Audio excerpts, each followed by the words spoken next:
La Asociación Mexicana de Estudios Históricos y Militares presenta el único programa dedicado al estudio de la historia y la guerra.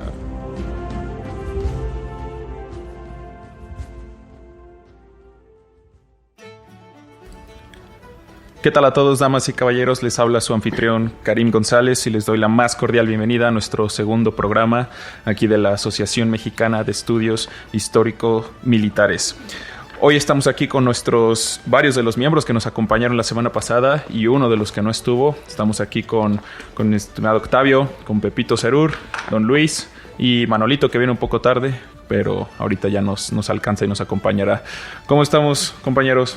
¿Todo bien? Todo bien, gracias. Buena semana tuvimos y ahora llegamos a nuestra cita del sábado, que es muy importante para nosotros.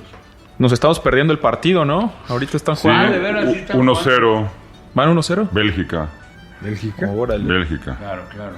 ¿Quién lo iba a pensar? Muerte a los ingleses más con esto de las Malvinas. Pues sí, ya les platicaron ahí. Justamente hoy vamos a hablar de la Guerra de las Malvinas. Va a ser el tema que vamos a tocar hoy. Y pues a ver para qué nos da.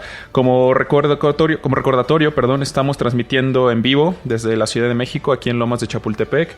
Nos pueden escuchar por la plataforma de Spreaker y pueden también interactuar con nosotros en vivo, ya sea por el chat de Spreaker o por Facebook o Twitter. Nos pueden mandar sus comentarios, preguntas, cualquier cosa que nos quieran decir. Yo aquí tengo todas las redes sociales abiertas, entonces aquí voy a poder estar monitoreando toda la actividad para los que quieran interactuar con nosotros en vivo. Entonces, por favor, mándanos sus preguntas, sus comentarios, sugerencias, lo que sea que tengan, y aquí las vamos a tomar en cuenta. Bueno, algo interesante que también por ahí, antes de entrar en materia, noticias de esta semana, por ahí mandó alguien el link de nuestros famosos F5, que parece ser que sí les van a arreglar los motores y no se han muerto. Parece que todavía los tenemos por ahí. Mandaron, creo que fueron 5 de sus motores los mandaron a reparar. 6 de motores a reparar a Suiza. A Suiza. Ya tenemos 2. Ajá. Y la idea es que se pongan a punto 5 aviones. Esa sí. Es la intención o la información que se es lo tiene. Lo que habían señalado. Y como van las cosas y con la política de restricciones que va a haber ahorita en los próximos años, creo que va a ser la solución, ¿no? De poner 5 casas a punto, por decirlo así. Recuperar nuestra aviación supersónica. Sí, resucitaron entre los muertos. Resucitaron. Sí. Hay 2, estamos ahorita volando ya 2, un E y un F. Es correcto. Y al parecer van a llegar, van a echar a andar otros 3 o 4 en el curso de este año con los motores que están reparando en Suiza. Estos motores que son de General Electric. Ya General Electric no está dando el servicio, por decir, son aviones que llegaron en el 82, más o menos a la misma época de esta batalla que vamos a hablar. Y el concesionario autorizado para dar el servicio es esta empresa suiza, que los deja muy bien.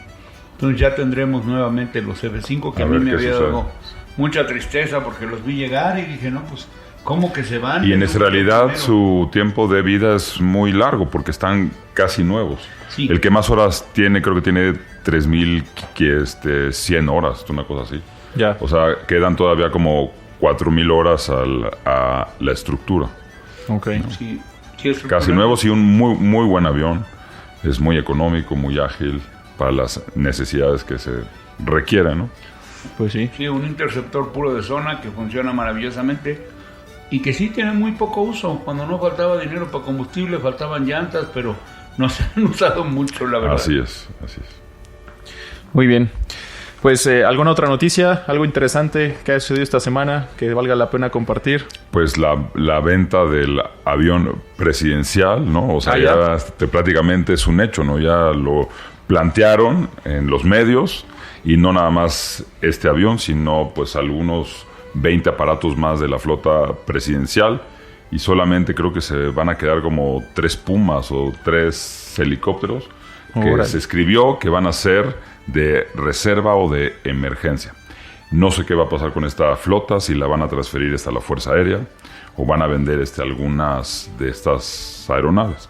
que muchas sí son un gasto bastante grande, ¿no? Porque el sexenio de este presidente sí se adquirieron 5 o 6 aviones más, que creo que sí fue un gasto innecesario.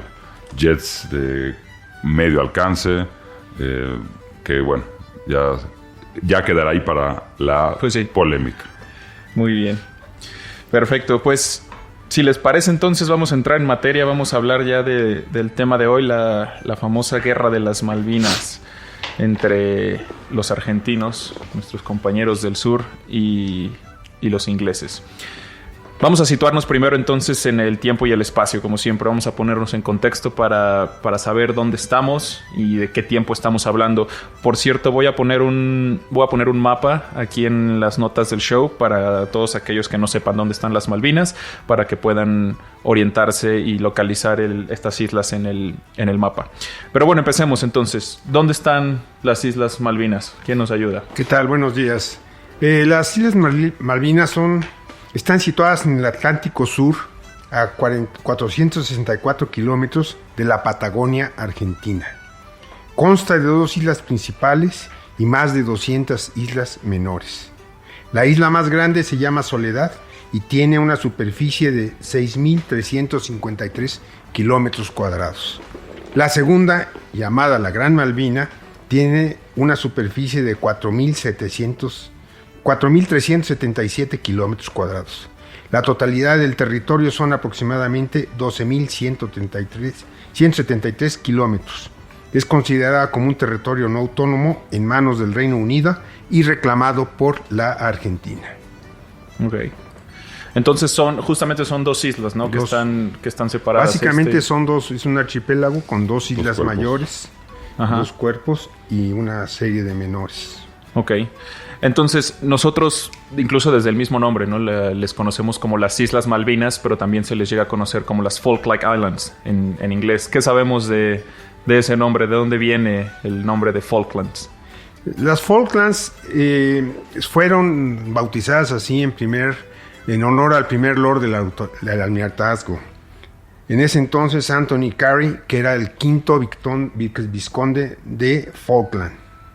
No se sabe a ciencia cierta quién vio las islas por primera vez, pero sí se sabe quién desembarcó en ellas. El capitán John Strong, de nacionalidad británica, en 1690.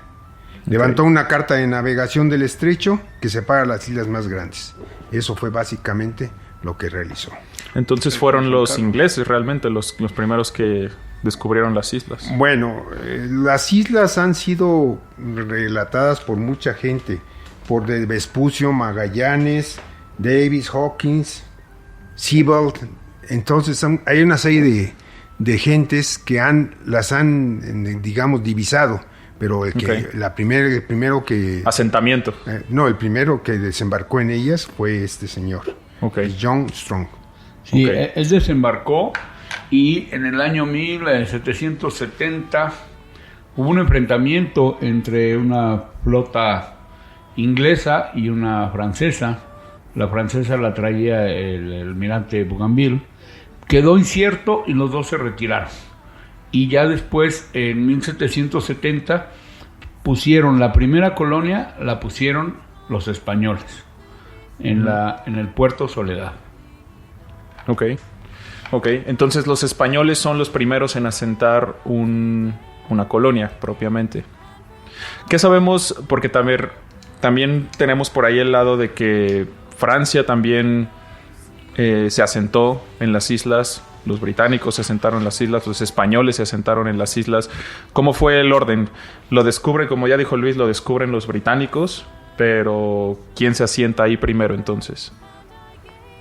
Los españoles. Los españoles son los primeros en asentarse, fundan el puerto de la Soledad y le dan nombre a una de las islas.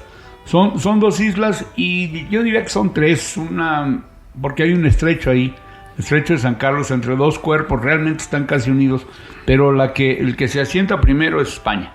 España dice aquí y se asienta de manera de dejar una colonia permanente, porque es cierto que las Malvinas las han usado, están en las mejores rutas de ballenas, tienen mucho para depredar la fauna de los alrededores, que en aquel tiempo no se llamaba depredar, era una industria muy pujante, que era el aceite de ballena. Hay que acordarse que el mundo se alumbraba con aceite de ballena, que eran las lámparas de las calles. Entonces, pues era un gran negocio, y estaban cerca de tierra y en la ruta de las ballenas, con un clima de los mil demonios, pero bueno. Sí. Ahí sí. Eso sí.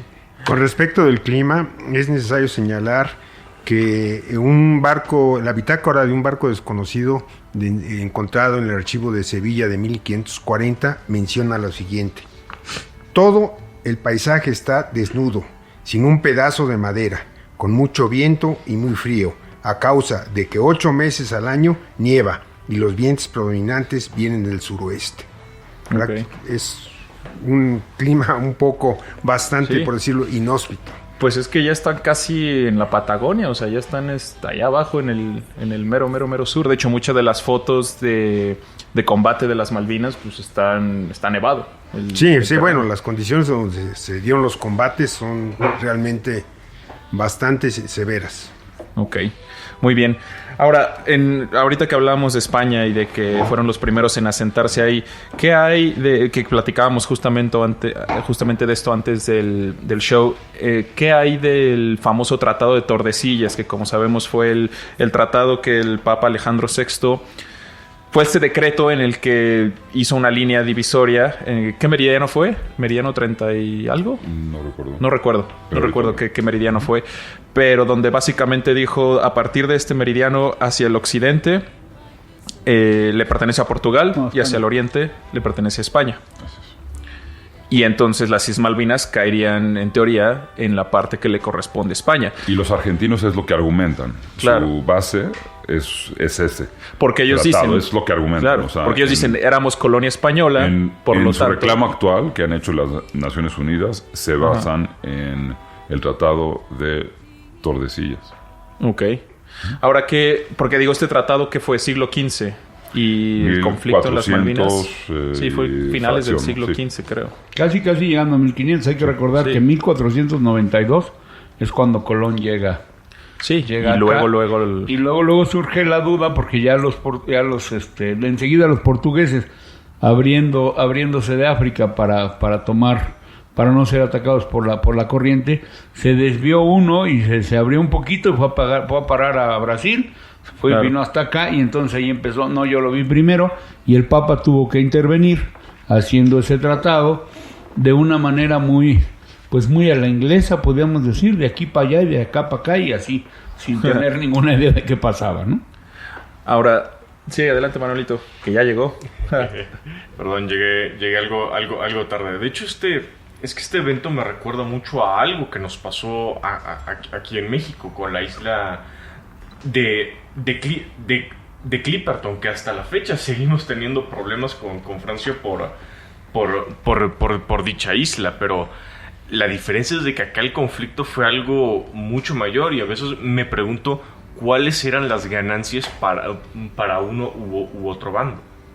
Claro, que ese es el tema es ese, ¿no? O sea, independientemente, tanto Francia como España como Inglaterra, pues tienen argumentos para reclamar el control, la posesión de estas islas, pero ¿en qué nos deberíamos basar para decidir a quién realmente tiene el control? ¿No? ¿Es el que esté más cerca, el que llegó primero, el que las vio primero, el que se asentó primero?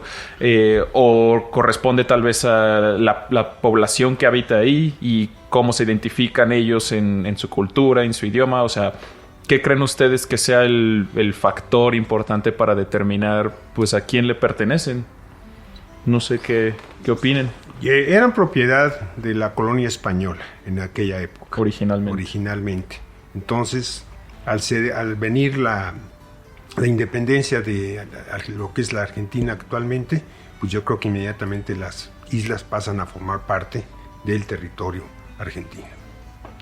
En 1811, la corona española, con este problema que tenía en España, abandona, pues bueno, Argentina se independizó y no se enteraron los españoles, porque aparte Argentina está muy lejos. Entonces se fueron en 1811, se retiraron.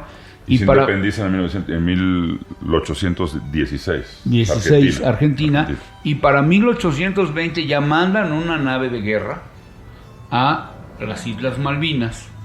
¿Sí? La nave se llamaba Heroína y en ese momento reclaman la posesión de las Islas Malvinas porque ellos habían sido parte de la corona española y estas islas eran de la corona española y por lo tanto ellos la reclamaban ya siendo un país independiente Argentina. Pero entonces estamos hablando 1820. Por herencia básicamente, porque Argentina ya como país propiamente nunca ocupó las islas. Realmente fue más bien pues la herencia de ser una colonia española y... Sí, recordemos que la actual Argentina eran las Provincias Unidas del Río de la Plata. Sí. Realmente eso era... Y eran propiedad las islas de los españoles. Entonces, en consecuencia, pues siguen siendo, al momento de crearse el Estado independiente, pues son también propiedad de ellos. En 1820, en 1822, forman una colonia los argentinos, establecen una colonia. Para 1825 el Reino Unido reconoce la independencia de Argentina, pero al mismo tiempo empieza el reclamo de las Islas Malvinas, que ellos llaman Falklands. Entonces ellos en ese momento los ingleses no objetan que los argentinos sean los que tienen las islas. Pero empiezan incluso a nacer personas argentinas, hijos de argentinos, en las Islas Malvinas en 1830. Yeah. Hay un gobernador argentino, Luis Bernet, en las islas, en el lugar, empieza a poner ahí granjas. O sea, ya es un asentamiento para vivir, poniendo granjas, poniendo un gobernador, que ha de haber gobernado a 15, pero bueno, ya era un gobernador. Pero es un intento de hacer un asentamiento 1830, 1830. ¿Luis Bernet no era alemán? Pues lo que pasa, hay que recordar, mi querido Karim, que los aztecas, los mexicanos dicen descender de los mexicas, los peruanos de los incas y los argentinos descienden todos de los barcos que los trajeron de España, porque allá los indios se los acabaron y hay de todo, mucho español, mucho italiano, también hay alemanes, entonces podría ser. Lo que yo creo que no hay muchos son franceses, ¿no? Sí, porque yo tenía entendido que él era un mercader de Hamburgo, creo. Pero, bueno. Ok, entonces, ¿cómo pasa el Reino Unido, Inglaterra, a hacerse control de las islas? ¿No? Ya hablamos que pasó por manos de España, de Francia, y cómo llega finalmente al control británico. ¿Qué es lo que sabemos ahí? Pues no. Bueno, realmente en 1833 los británicos no dejaron la oportunidad al ver las islas solitarias, puesto que se habían retirado las colonias argentinas, no desaprovecharon la oportunidad e inmediatamente se hicieron propietarios o desembarcaron, fueron lo que ellos lograron. Pero curiosamente a los británicos les tomó 6 meses, más de 6 meses, para capturar a un grupo de gauchos, vagabundos, que estaban en las islas y se negaban a acatar el mandato británico. Para los que no sepan, ¿qué son los gauchos? Los gauchos, pues, podríamos decir que puede ser el vaquero, el charro de la Argentina. Ok. Ganadero. El gaucho no es el ganadero sería el estanciero. En Argentina un rancho es una estancia y lo que aquí en México, y allá un rancho es una casa muy humilde, pero ellos son estancieros y sus peones son los gauchos. Ellos son los que cuidan el ganado, tienen el derecho a comerse los que necesiten, pero cuidar el ganado. Y el mundo gaucho fue toda una experiencia en Sudamérica con el cultivo extensivo del ganado. Volviendo a lo de los gauchos que se encontraban aquí en las islas, había uno de nombre Antonio Rivero que tardó en ser capturado y regresado a Montevideo. Desde entonces ha sido considerado como un héroe y conocido como el guerrillero argentino. Ok, muy bien. Bueno, entonces vamos a... ahorita estamos situados entonces en que Inglaterra ya tiene control de las islas, permanece con ese control que hay por más de 100 años, 150 años. Y la categoría de territorio imperial y lo colonizan. O sea, claro, lo colonizan para 1900, había como 700 habitantes, ingleses. De hecho, habitando la colonia. Me parece, si no mal recuerdo, en la Primera Guerra Mundial hubo un combate naval en las Malvinas, ¿no? Sí. Entre alemanes y británicos. Sí, cómo no. Fue un enfrentamiento. Un enfrentamiento de cruceros. Hubo una escuadra, dos cruceros de batalla que estaban en las colonias alemanas de Asia. Y estalla la guerra y se vienen regresando. Y vinieron bordeando hacia el sur, pasaron por México, y en México eran estos buques que usaban carbón, y fueron a Puerto Ángel a pedir que les vendieran carbón. El gobernador dijo que no, amenazaron con cañonear todo el puerto, entonces sí se los vendieron de buena manera, y así también les pasó en el puerto del Callao, en el Perú, donde no querían venderles, y ante la amenaza de cañonearlos también, no les querían que se los regalaran, los pagaban. Finalmente en Chile, en la isla de Coronel, combaten contra navíos británicos, una derrota espantosa, 3 acorazados viejos, sí, pero 3 acorazados británicos se hunden. De hecho, muy curioso porque esta batalla de Coronel, la gente hizo día de campo en la costa para ver la batalla, y pues sí, ganaron los alemanes, los recibieron. Era Graf Spee, el admiral Graf Spee, que venía con ellos. Traía el Scharnhorst y el Guinesso, y dieron la vuelta y venían de regreso ya hacia Alemania, y sin embargo a Graf Spee se le ocurrió pasar a cañonear a las Malvinas. Ya para esto el almirante Charles Doveton Sturgey lo habían mandado al frente de 4 o 5 navíos modernos a patrullar la zona, porque habían sabido del hundimiento en Coronel, en Chile, y ahí los encuentran, ahí combaten con fuerza los alemanes, pero eran muy superiores los ingleses, los hunden, y los sobrevivientes mueren congelados, mueren por hipotermia, y los que no eran atacados por los albatros, que los veían flotando. O sea, fue algo muy, y ahí muere Graf Spee, en esas zonas. Después vendría el buque Graf Spee en la Segunda Guerra a pelear ahí, y en esta batalla, en esta guerra, uno de los hijos de los radiotelegrafistas del Graf Spee pelearon en la aviación argentina. Pelearon, volaron a aviones argentinos. Ok, interesante.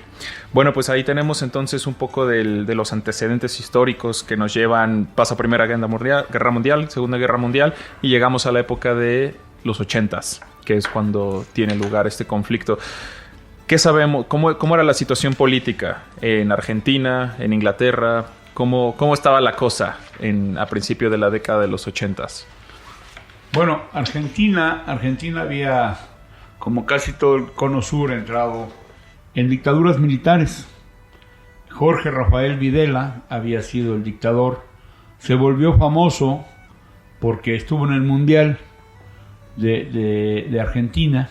¿Como jugador? No, como presidente, inaugurando y todo. Yo dije. Ahí fue cuando iniciaron, cuando ganaron por primera vez un campeonato los argentinos, y el teniente general Videla les dio pues la copa, ¿no? Y luego entra Leopoldo Jacinto Galtieri. En el 81. En el 81 entra Galtieri, pero con una gran falta de popularidad. La dictadura militar había sido pues mal vista y había sido muy cruel en Argentina. Opresiva. Muy opresiva. Desaparecido mucha gente. Nacen las... Fue de las peores. La de Argentina junto con la de Chile pues fueron de las peores. Creo que son si no la segunda peor, porque si la comparas con Chile, uno es difícil ver si o Videla o Pinochet, es difícil ver allí quién gana. Independientemente de todo lo que esta escuela de marina se llamaba, donde llevaban a la gente a lanzarla al mar desde los aviones, y las madres de la Plaza de Mayo separaron familias, y hasta la fecha todavía hay señoras protestando por esto. El problema es que económicamente estábamos en el momento, era Reagan, presidente de los Estados Unidos, Margaret Thatcher, estaban con el neoliberalismo económico en todo el mundo, y esto a las economías no muy bollantes, y si aquí en México nos salvamos por el petróleo, pero esas economías... Bueno, el petróleo nos salvó y el gobierno nos hundió, pero es otra idea. Pero también estaban bajo el embargo de los Estados Unidos por la violación a los derechos humanos que le habían embargado las Naciones Unidas y los países europeos y los Estados Unidos hasta Argentina hasta a partir del 79. Sí, entonces estaban en una presión económica importante. Claro. Entonces, este hombre estaba tambaleándose, se sostenía en la punta de los fusiles. Era el momento más difícil para la dictadura militar, y entonces... Yo no sé si a él o a alguien se le ocurrió ganar popularidad reclamando las Islas Malvinas, invadiéndolas. Un tema que traían ya los peronistas, o sea, ya desde Perón, o sea, ya era un tema que decía constantemente desde los 60, desde los 70, que se mencionaba en los discursos y en los rallies de la política interna. O sea, sí había ya un movimiento ideológico de recuperar las islas, ¿no? Como lo que tú quieras, ¿no? Había un deseo de reivindicación de las islas, porque básicamente las islas habían pertenecido a Argentina. Pero no solo las Malvinas, también había un conflicto con Chile en el que casi se desencadenó una guerra. Claro, 67, ¿no? 67, el conflicto del canal del Beagle. Ahí el Papa tuvo los buenos oficios de mediar para que no se desencadenara una guerra entre Chile y Argentina, que hubiera sido de características gigantescas, ¿no? Porque en ese momento eran los dos mejores ejércitos del Cono Sur. Hasta los 80s, igualmente eran las dos grandes fuerzas, ¿no? Entonces les ocurre invadir las islas en 1982, en mayo, y lo hacen con algunos métodos novedosos. Acá Luis nos va a ilustrar más. Una ilustración más clara de estos métodos novedosos, ¿no? Ahora, entonces tenemos que en Argentina tenemos esta dictadura militar, Galtieri se hace del poder y busca a través de la invasión de las Malvinas obtener apoyo popular. Del lado de los británicos tenemos a Margaret Thatcher, la famosa, ¿cómo la llamaban? La dama de hierro. La dama de hierro. ¿Y cuál era la situación en Inglaterra? Porque hasta donde tengo entendido también no era muy popular el mandato de Margaret Thatcher antes de la guerra. Después de la guerra fue otra historia, pero antes de la guerra no era tan popular. Curiosamente, los dos tenían problemas afines, no eran muy populares con su pueblo. El Partido Laborista protestaba muchísimo a Margaret Thatcher, que aparte era me encuentro ayer que estaba yo viendo la visita de este hombre Trump y de la nueva primer ministro, digo, las dos eran igual de feas, ¿no? Y igual de intransigentes. Entonces el problema es así, es unas mujeres como molestas, como de gesto muy adusto, y ella estaba en un tris de que perder el gobierno, y entonces viene la invasión de Argentina, y hombre, eso es un gran tanque de oxígeno, una oportunidad, una gran oportunidad, le hace un favor. No hay que olvidar que los 70 fue una época complicada con el precio del petróleo, de las guerras en el Golfo, o sea, era un tema difícil para las economías en Europa.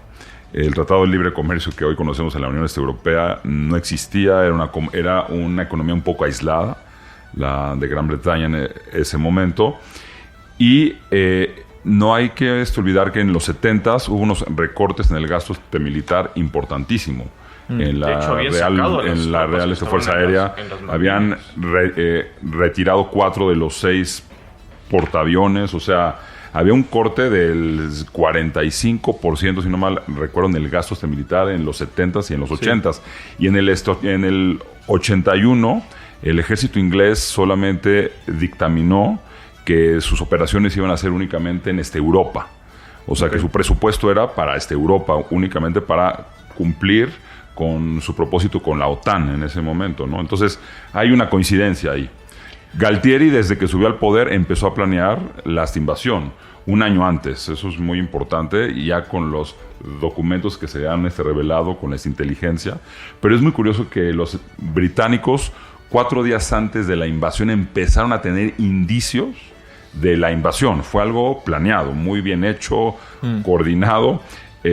Solo 4 días antes empezaron a recibir mensajes clarísimos a una invasión anterior a las Islas Georgias, que estaban a 800 kilómetros de las Malvinas.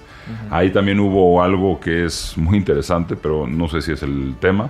Pero ahí fue el primer indicio que se dio a entender que los argentinos traían ya unas intenciones importantes. Sí, las Islas Georgias del Sur, como se llaman, fue lo primero que tomaron y dijeron, bueno, pues, porque aparte de las Islas Georgias del Sur, si las Malvinas son muy buenas un para puerto crear, ballenero únicamente. Un puerto ballenero únicamente, y fueron los que hicieron la bandera. Yo creo que las ballenas y las focas aplaudieron a rabiar y nada más. Pero sí ya era había un indicativo. 50 y tantos ingleses ahí en ese la puesto. De Llegó un barco argentino por un contrato que se tenía para desmantelar unos barcos. Llegaron los trabajadores, pero entre los 50 trabajadores había 10 infantes de marina del ejército argentino, y ponen una bandera argentina en las Islas Georgias. Es el primer indicio que hay, ¿no? Sí. Habían y hay que tomar en cuenta que Inglaterra, de haber sido, bueno, la potencia colonial que fue, luego peleó la Primera Guerra Mundial, ganó la Segunda, pero perdió. Ganó perdiendo porque dejó de su papel preponderante. Luego tomó los Estados Unidos, ya ahora sí a nivel mundial. Sí. Y la economía británica daba tumbos. Vino el embargo petrolero en el 76. Yo me acuerdo los alegres carros de 8 cilindros que tragaban gasolina de una manera impresionante. Y después pues ya se fue todo muy muy arriba. Y Inglaterra, sin ya tener sus colonias, que era lo que le hacían fuerte, venía hacia abajo su economía. Su marina, que era se había reducido, como bien decía José. Entonces ya les estaban en el peor momento para que nadie quisiera invertir un peso en armamento en Inglaterra. Y entonces este hombre Galtieri le hace el favor a Margaret Thatcher de invadir. Ahora, conocía el momento. Sí. Sabía el momento. Y el día hasta la invasión, más de 500,000 argentinos salieron hacia las calles a vitorearlo. Ahora, Galtieri, ya establecimos que es una invasión a través de la cual él busca obtener apoyo popular. ¿Ustedes creen, les pregunto en su opinión, ¿ustedes creen que hubiera habido alguna otra manera en que Galtieri hubiera podido obtener apoyo popular sin tener que haber invadido las Malvinas? ¿O de plano tenía las manos atadas? No, por ejemplo, Galtieri se mantuvo porque Argentina fue campeón en el 78. Si no han sido campeones en la Copa Mundial, los tumban antes. Pero Galtieri era bastante malo. Malo como, bueno, era militar, no era político. ¿Sí? Y luego Galtieri, aunque era un poquito más hábil en la cuestión económica, desde el no tenía 78 cómo. había toque de queda en las calles, en Argentina, y el ambiente interno, el ambiente estudiantil, había un control. Tú no podías ir de una ciudad a otra. O sea, había una represión importante dentro del interior de Argentina. Había una situación ya muy crítica, y bueno, obviamente que al término de la guerra, pues el gobierno militar, o la junta militar cae, y le cuesta este gobierno con Alfonsín, que fue el primer presidente democráticamente electo, ¿no? Alfonsín. En cierta manera, o sea, era como todo o nada, ¿no? Era como una apuesta muy fuerte para la junta militar. Okay. Hay que recordar que incluso el actual papa, este hombre Bergoglio, anduvo a punto de ser reprimido por la policía militar argentina porque él se dedicaba a sus labores pastorales y no era bien visto. En la desaparición, si no mal recuerdo, hubo 2.500 jóvenes desaparecidos. Un número así, ¿no? 2.300 y fracción. O sea, fue un tema importante. Sí, de hecho, se aplacaron los partidos, la libertad desde la prensa. Un muy amigo de mi familia es argentino y él, pues, yo le pregunté sobre esto y me dijo, sí, es que tienes que imaginarte, hoy en día, yo era adolescente, yo tenía como 15, 16 años, y él me decía, tú puedes ir a la casa de tu mejor amigo sin problema alguno. Allá no sabes el problema que era siquiera ir por un poco de leche.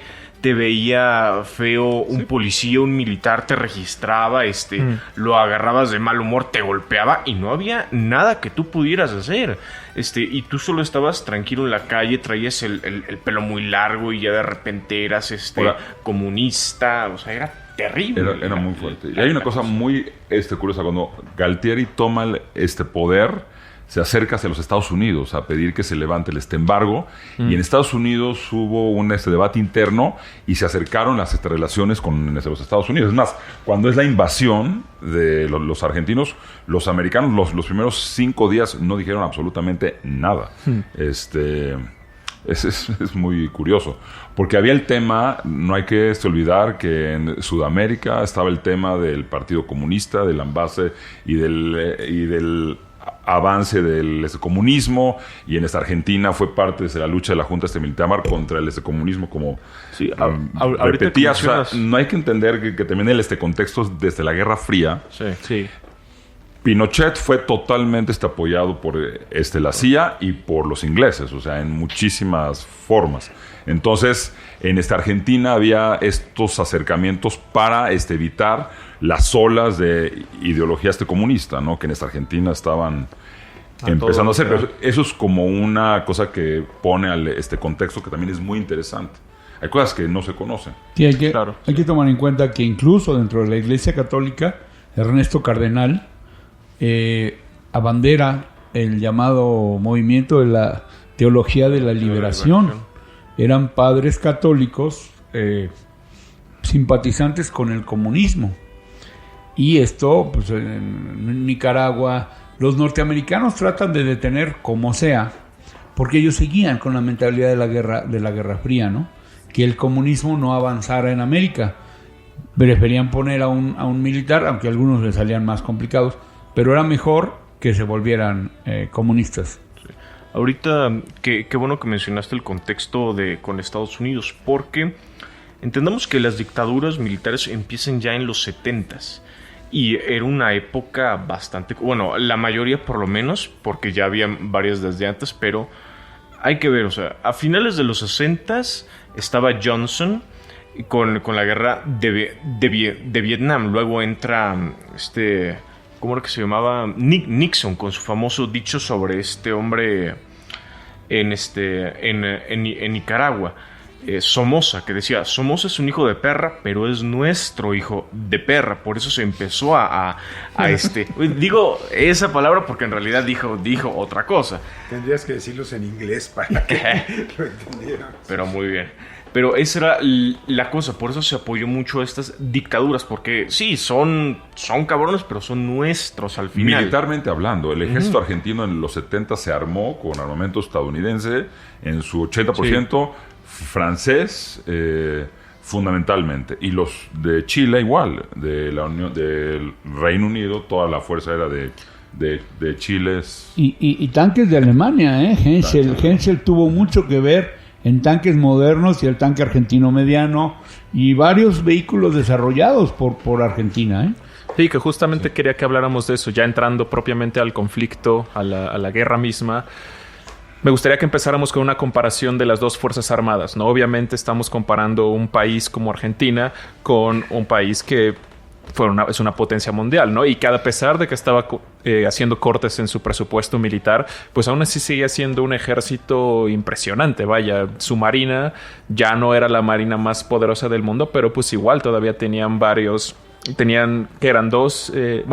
dos portaaviones a las Malvinas. El Invencible habían diseñado tenían este nuevo avión, el Harrier, nuevecito, Harrier. lo fueron a estrenar a las Malvinas. Que era una incógnita en ese momento, ¿no? Que resultó ser increíble, ¿no? Al final, pero era una lo fueron a incógnita probar. absolutamente. El Harrier era de diseño muy anterior, pero nunca se había visto sometido a condiciones de combate. No, y de esta manera. Y de esta manera, en estos lugares tan lejanos.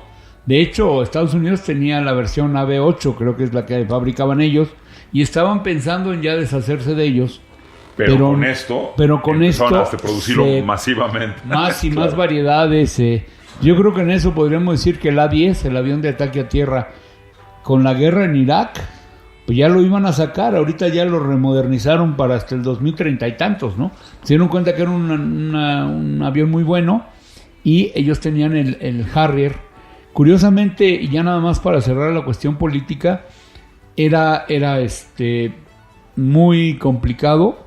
Yo me acuerdo que un amigo, que en paz descanse, hermano de un amigo, el joven arquitecto Jorge Millán, estaba en Londres porque él iba a hacer un viaje a Francia para cuestiones arquitectónicas, y él le dio mucho coraje porque estaban partiendo del puerto de Londres, estaban saliendo la flota, y él estaba oyendo cómo la gente gritaba: vamos a acabar, vamos a matar a todos los argentinos. Él se sintió enojado por ser latinoamericano y dijo: bueno, esos hinches inglés, mejor ya me voy a Francia. Pero sí dice que era un clamor popular cuando despidieron a la flota. Yo creo que también fue un error de cálculo pensar que Margaret Thatcher no iba a recoger el pañuelo, ¿no? Era un error de cálculo. La idea era que, como estaba tan lejos, son 12,000 kilómetros. Creían que no iban a llegar. 12,500 kilómetros. 8,000 millas. 8,000 millas. Está en casa del demonio, y aparte iban por un pedazo de tierra que nada más hay pasto y borregos. O sea, ¿sí? No creyeron que no reaccionarían. Y aparte, sabiendo con los recortes militares que estaba teniendo Inglaterra, pues, o sea, estaban muy seguros de que Inglaterra no iba a responder con la fuerza que respondió. Okay. No olvidemos que realmente estas, tanto por el lado argentino como por el lado de los británicos, fue un movimiento patriótico. Hubo una serie de banderas argentinas con sus dos franjas azules albiceleste, con el centro, con el sol, pero con un fondo que decía: las Malvinas son argentinas. Entonces, esa era, digamos, la frase, el exacerbamiento para reclamar las Malvinas. Por el otro lado, como acaban de comentar, cuando despegó la flota que iba a recuperar las Malvinas, los ingleses echaron la casa por la ventana. Los acompañaron saliendo una infinidad de pequeños barcos. En fin, hubo realmente una cuestión patriótica muy exacerbada. Bueno, la guerra y la política es precisamente lo que genera dentro de las psicologías de las sociedades, ¿no? Eso es absoluto, ¿no? El tema del nacionalismo. Si vieran las escenas de los mítines en Buenos Aires diario, era una cosa impresionante. Verdaderamente sí los invito a los lectores a que lo busquen en YouTube. Mandamos ahorita unos links, son impresionantes. Sí, por aquí les dejamos los platicando links. Un poco de cómo estaban los dos ejércitos y las fuerzas aéreas. Obviamente que es muy interesante que Margaret Thatcher hizo este gabinete, que en un principio sí trataron de hacer las cosas diplomáticamente. Es más, mandaron a una comisión a Buenos Aires a tratar de llegar a un acuerdo. Más o menos la invasión, para ponernos en el contexto, fue el 2 de abril del 82. Para el 15 de abril había una comisión diplomática de los Estados Unidos y de los ingleses en Buenos Aires para tratar de llegar a un acuerdo.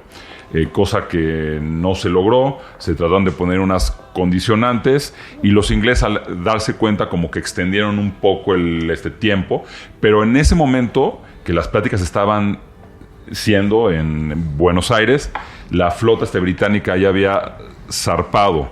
zarpa el día 5 de abril, si no mal recuerdo. La reacción es muy rápida. O sea, del día hace la invasión y a los 3 días ya habían puesto una flotilla con los portaaviones, con el Hermes y con el Invencible y 30 acorazados. O sea, en ese momento salió y 5 buques de abasto, de abastecimiento.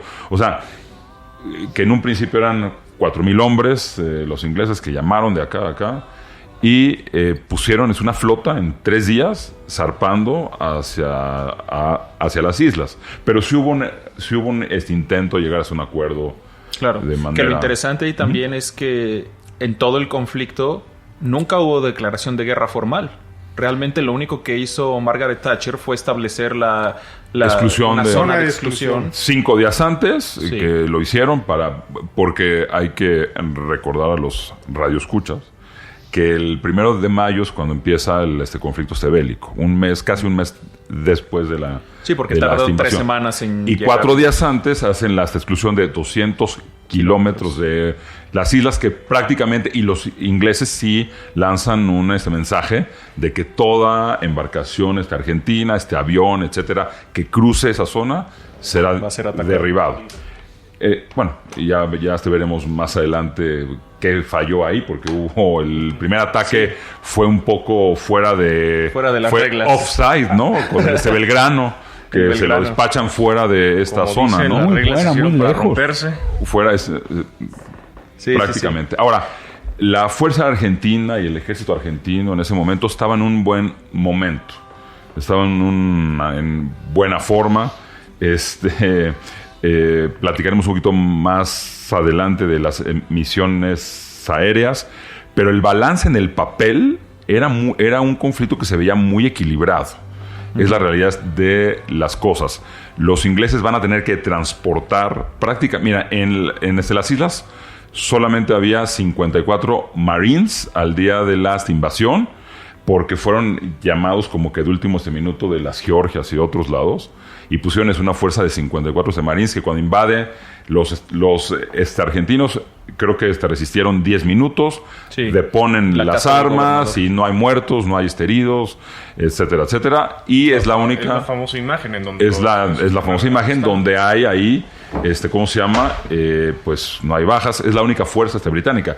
Los ingleses van a tener que transportar de la isla, de la madre patria, como te decían, toda una fuerza militar impresionante para oponerse a los argentinos. Ahora, tácticamente Argentina no la tenía fácil, tampoco, porque no podía poner dentro de la isla una concentración importante de armamento, ni poner aviones jets de combate, porque el aeropuerto en Port Stanley, había 2 aeropuertos, uno el Goose Green en Isla Soledad, pero junto al estrecho de San Carlos, y el otro, el de Stanley, que era el aeropuerto principal, que solamente tenía una pista de 1,5 kilómetros, de 1,8 kilómetros, que le impedía a los jets de combate con el combustible que necesitaban para operar, ponerlos en la isla. Entonces los argentinos, cuando llegan y cuando invaden las islas, ponen algunos escuadrones de este ataque a tierra con los Pucarás, que platicaremos un poco de avión,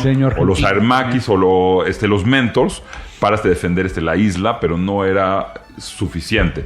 Y todas las misiones de este ataque y de combate aéreo tendrían que ser forzosamente del territorio argentino, Sí. cosa que tácticamente le va a dar una desventaja muy grande a los pilotos argentinos contra los pilotos ingleses que van a estar haciendo las patrullas en el mismo lugar, ¿no? Pero eso ya Que el lo problema de platicamos. los ingleses es que ellos solamente contaban con los aviones que pudieran llevar los portaaviones. Que eran Exactamente. 34, 35 Eran aviones. 35 Sea Harriers, que bueno, ya platicaremos que es el modelo del Harrier. El Harrier, para que nos enteremos, es el avión que fue una innovación en los 60s y en los 70s, que podía despegar verticalmente. Era un aparato increíble, era una innovación sensacional. Era un multi-role combat aircraft, un avión de combate multi-role que podía hacer ataque a tierra, que había una versión que es la de ataque a tierra, que es el GR9, el GR3, perdón, el GR3,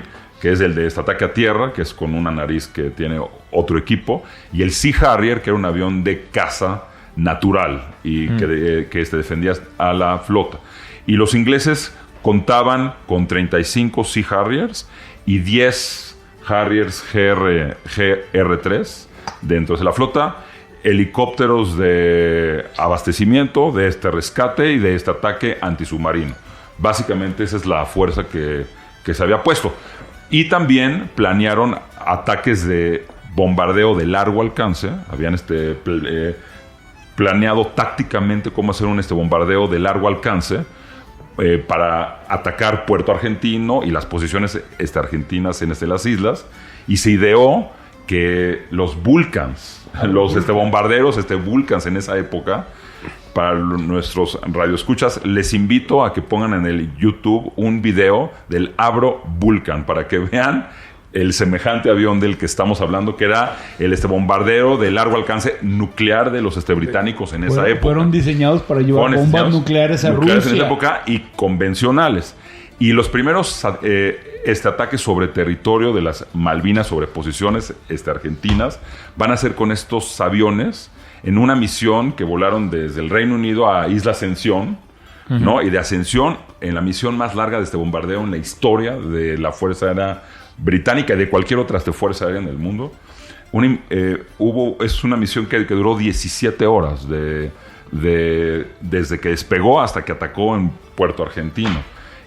Pero no fueron muy eficientes. En realidad se dieron cuenta que fue un desastre, porque no fueron muy hay Hubo 2 y basta. O sea, ya no se volvió a utilizar. Ahí también hay una situación de que estos repostaron 6 veces y sobre territorio continental brasileño.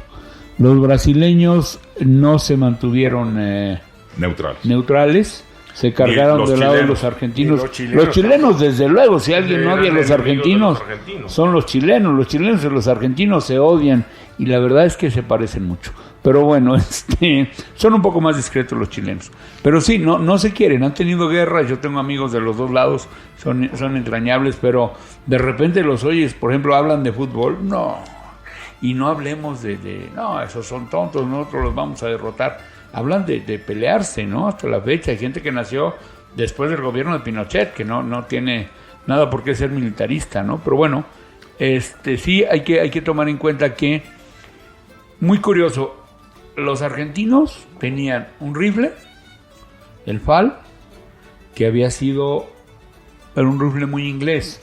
Lo habían usado los ingleses durante todo el tiempo. Tenían bombas inglesas, tenían aviones norteamericanos, y tenían también franceses.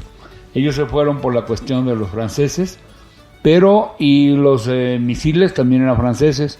Sin embargo, tenían una fuerza aérea barata, porque el A4 no era caro. Muchos tenían buen trabajo con sus pilotos, y lo que decía José es muy importante. Salían del continente, volaban hasta las Malvinas, y realmente tenían poco tiempo de combate en la zona. Para que se den y repostaban en vuelo. La misión típica de un avión argentino, las Malvinas ya en plena guerra, era recorrer el territorio argentino a las Malvinas son 400 kilómetros. Uh-huh. Y en el sur, en la Patagonia, había 2 bases aéreas que eran Río Gallegos y la otra. Gallegos y el otro era ¿qué? Se me pasó ahorita el nombre, ahorita ya nos acordamos. Y de ahí despegaban, hacían una hora 50 minutos a baja altura, porque tenían que volar hasta baja altura en cierta manera. Despegaban, ascendían a 10,000 pies, bajaban y ya llegando a la zona de exclusión aérea, bajaban a 50 metros, volaban rasante. Repostaban de combustible antes, bajaban a 50 metros, volaban así 50 minutos, y el consumo de combustible es mucho mayor, y les alcanzaba para 4 horas. O sea, imagínense ustedes, volaban a las Malvinas, estaban 2 minutos y medio, que es lo que podían estar, a 4 minutos máximo, según las condiciones del tiempo, y de los 4 minutos que hacían su misión, tenían que regresar al continente para que les alcanzara combustible. Y ahí los británicos sabían bien cómo cazarlos y cómo esperarlos. Por eso es lo que vamos a hablar ahorita un poquito sobre la guerra aérea. Justamente. La dificultad técnica es, volaban desde el continente, Río Gallegos. En el camino llevaban tanques auxiliares de combustible. En el camino repostaban de un Hércules en vuelo. Cuando ya entraban a la zona de que podía estar cubierto por los radares de la flota, volaban a 50 metros o menos. Ahí hay relatos de cuando la mar estaba gruesa, necesitaban un limpiaparabrisas porque la brisa les quedaba en el parabrisas a los aviones. Y ya que se acercaban a las islas, entonces con el control de la base de Puerto Argentino, que era el radio de ahí, y el radar de Puerto Argentino les decía qué aviones ingleses andaban cerca y cómo iniciar su labor de combate. Fueron misiones muy largas, suicidas, o sea, prácticamente heroicas, o sea, hoy prácticamente extenuantes.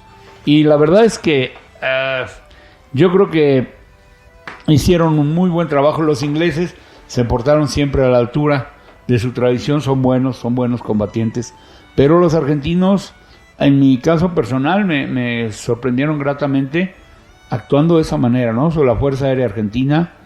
Y bueno, ya hablaremos, entrando en tema, que invadieron las Malvinas los Marines argentinos. Justamente vamos a entrar en tema para ya hablar de... Que no estuvieron en el combate final, los Marines de la elite argentina. Lo sacaron. O sea, eso es muy importante. Por la frontera con Chile. Justamente, vamos entonces ya a hablar del tema propiamente. O sea, vamos a entrar ya a la línea de tiempo del conflicto, pues. Y vamos a seguir hablando de estos episodios interesantes. Hablemos del asalto inicial, entonces, de los argentinos. ¿Qué fueron? 600 marinos los que desembarcaron primeramente. ¿Cómo inició la invasión? Bueno, la invasión se llama, el nombre clave se llama Operación Azul. Okay. Este fue el nombre clave que se le asignó. Comenzó a las 4 de la mañana de un submarino argentino, el Santa Fe. El Santa Fe desembarca al norte de Stanley con una partida de reconocimiento. A las 22 horas... del destructor argentino Santísima Trinidad parte un comando anfibio hacia Port Stanley. A las 6:30 atacan el Government House, que prácticamente ya estaba, y las barracas de Moody Brooks, que ya estaban prácticamente vacías. Y la Government House es tomada a las 9:30. A las 6 horas... del navío argentino Cabo San Antonio salen los Amtracs, o sea, los vehículos de desembarco, con el batallón de infantería de marina. Quienes realmente tomaron los comandos que desembarcaron en las líneas se llamaban buzos tácticos. Eran un cuerpo de élite. Y los infantes de marina argentinos que desembarcaron y ocuparon en principio las islas también eran cuerpo de élite. Más adelante veremos qué fue lo que pasó con esos. Ok. Entonces toman control, asaltan Port Stanley, el gobernador obviamente se ve Port obligado Stanley a... es la capital. Es la capital. Es la capital, es la ciudad más grande. Sí. Había 1,800 ingleses que vivían en Port Stanley. Y entonces el gobernador se va, creo que a Uruguay, ¿no? Se retira a Uruguay y desde ahí es donde se comunica con el parlamento, con Margaret Thatcher, para informarle de lo que sucedió. Y entonces, como ya hablamos, zarpa la Marina Británica. Son en total, que eran 92 navíos, creo que eran en total, bueno, casi 100 en navíos. realidad se llama una task force, Sí. Una fuerza operativa de combate. Llevaban como 30 buques. 30 buques, eran 30 pero llevaban buques, 2 portaaviones. Y 4 de barcos. 4 corbetas grandes y fragatas modernas. No eran los grandes acorazados. Y también fue requisado el Queen Mary también para llevar hombres. Sí. Y había 2 barcos hospital. De 40 navíos, más o menos. Los barcos hospital, barcos petroleros, barcos de transporte, muy curioso porque llevaban desarmados en las bodegas, llevaban Harriers y llevaban Pumas para armarlos llegando allá. No es cierto, no llevaban Pumas. No llevaban Pumas, llevaban Scout, Sea Kings, pero no llevaron Pumas. Westland Wessex. Sí. Y ellos, por ejemplo, los pilotos de la casa Lynx, Westland Lynx y Scouts. Los de la casa británica decían, se reportaban y decían los de los Harriers, trajimos Pumas No trajimos pumas, entonces túmbalos, son argentinos. Porque andaban volando en las argentinos sí islas. volaron algunos Los pumas, argentinos pues. sí volaron pumas, Pero Ok. sí, era una task force, se arrancó. Con Tardó todo más lo o que menos tenía. 3 semanas en llegar a Cabe las Malvinas. destacar que al control desde las islas se emplazaron más de 15,000 hombres del ejército argentino Sí. desde las islas. O sea, eso es muy importante destacar que en el mes que se tardó en la invasión, los argentinos apostaron y se acomodaron desde las islas con alrededor de 15,000 hombres. 15,000 ¿no? hombres. Sí. La mayoría en Port Stanley y en las colinas afueras de... En las colinas hay una afuera de estadística Port Stanley. por ahí que Sí. la voy a buscar ahorita y se las... Ok, entonces pero llega ya básicamente, la- Ajá. básicamente las tropas que quedaron en las islas eran conscriptos. Sí, Conscriptos. jóvenes sin mucho entrenamiento. Sin mucho realmente. entrenamiento y además en algunos casos con condiciones de equipamiento bastante escasas, precarias, por decir así, por mal. así. El abasto de las tropas fue mal.